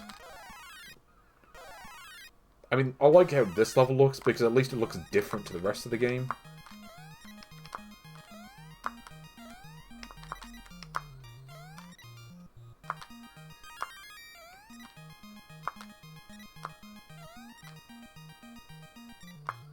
At least the game has a little bit of a grace period for when the enemy spawns in. Like if it like spawns in as you're just going past them, it doesn't seem to kill you, which is nice. Oh. Also, enemy I couldn't see on the screen because it was like off the screen. Well, patience is the key to success. Also, like not getting killed over and over. Right, I'm just gonna do this so I don't get killed randomly.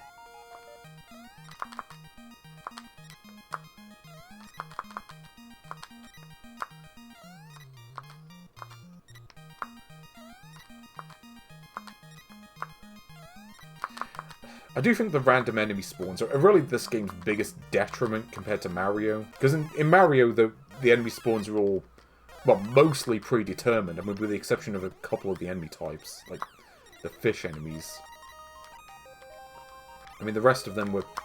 The spawns are pretty much all consistent. Also, like, the movement here is mostly okay, but with these kind of, like, smaller platforms, they don't work quite as well. Occasionally, you just don't go into them when you want to. It's a bit weird. I never played that one for more than a few minutes. I just remember it being like a bad platformer combined with like a really bad Arkanoid clone. Like that's my memory of that game. I never got into it.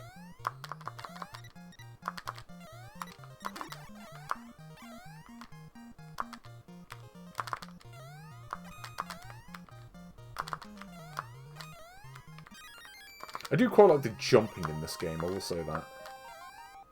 Like, you want, like, a Super Mario-style platformer where you can jump super high?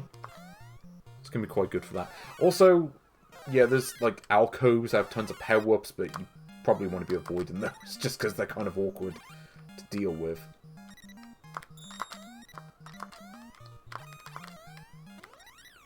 But, you know, Bomb Jack, kind of a classic arcade game of its day. No! Give me the power up. There we go.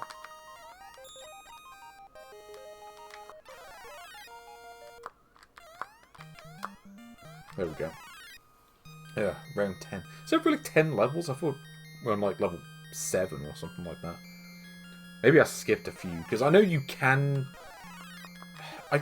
If this game works the way I remember, you can skip levels depending on... like, the route that you take to go through the level. Because there are, like, different paths that you can take. And, I do remember this is where the game really starts getting more maze-like.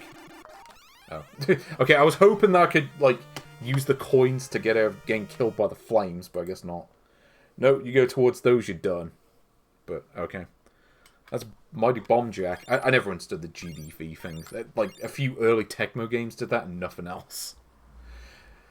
But, yeah, I think I'll leave that for today, because, I mean, it's coming up to 6 PM right now. But, yeah, we can see we have Badminton. Just looking at the games I haven't done yet. So, to look forward to next time, we've got Badminton, we've got Bokosuka Wars, we have Chubby Cherub, Destroy, you know, everyone's favourite game, Destroy, Dig Dug 2, and Doughboy. Yeah, I don't think we've played Dig Dug 1 yet, so this is going to be interesting. But anyway... yeah, I'll leave you to speculate on what these games might be. So until next time, take care.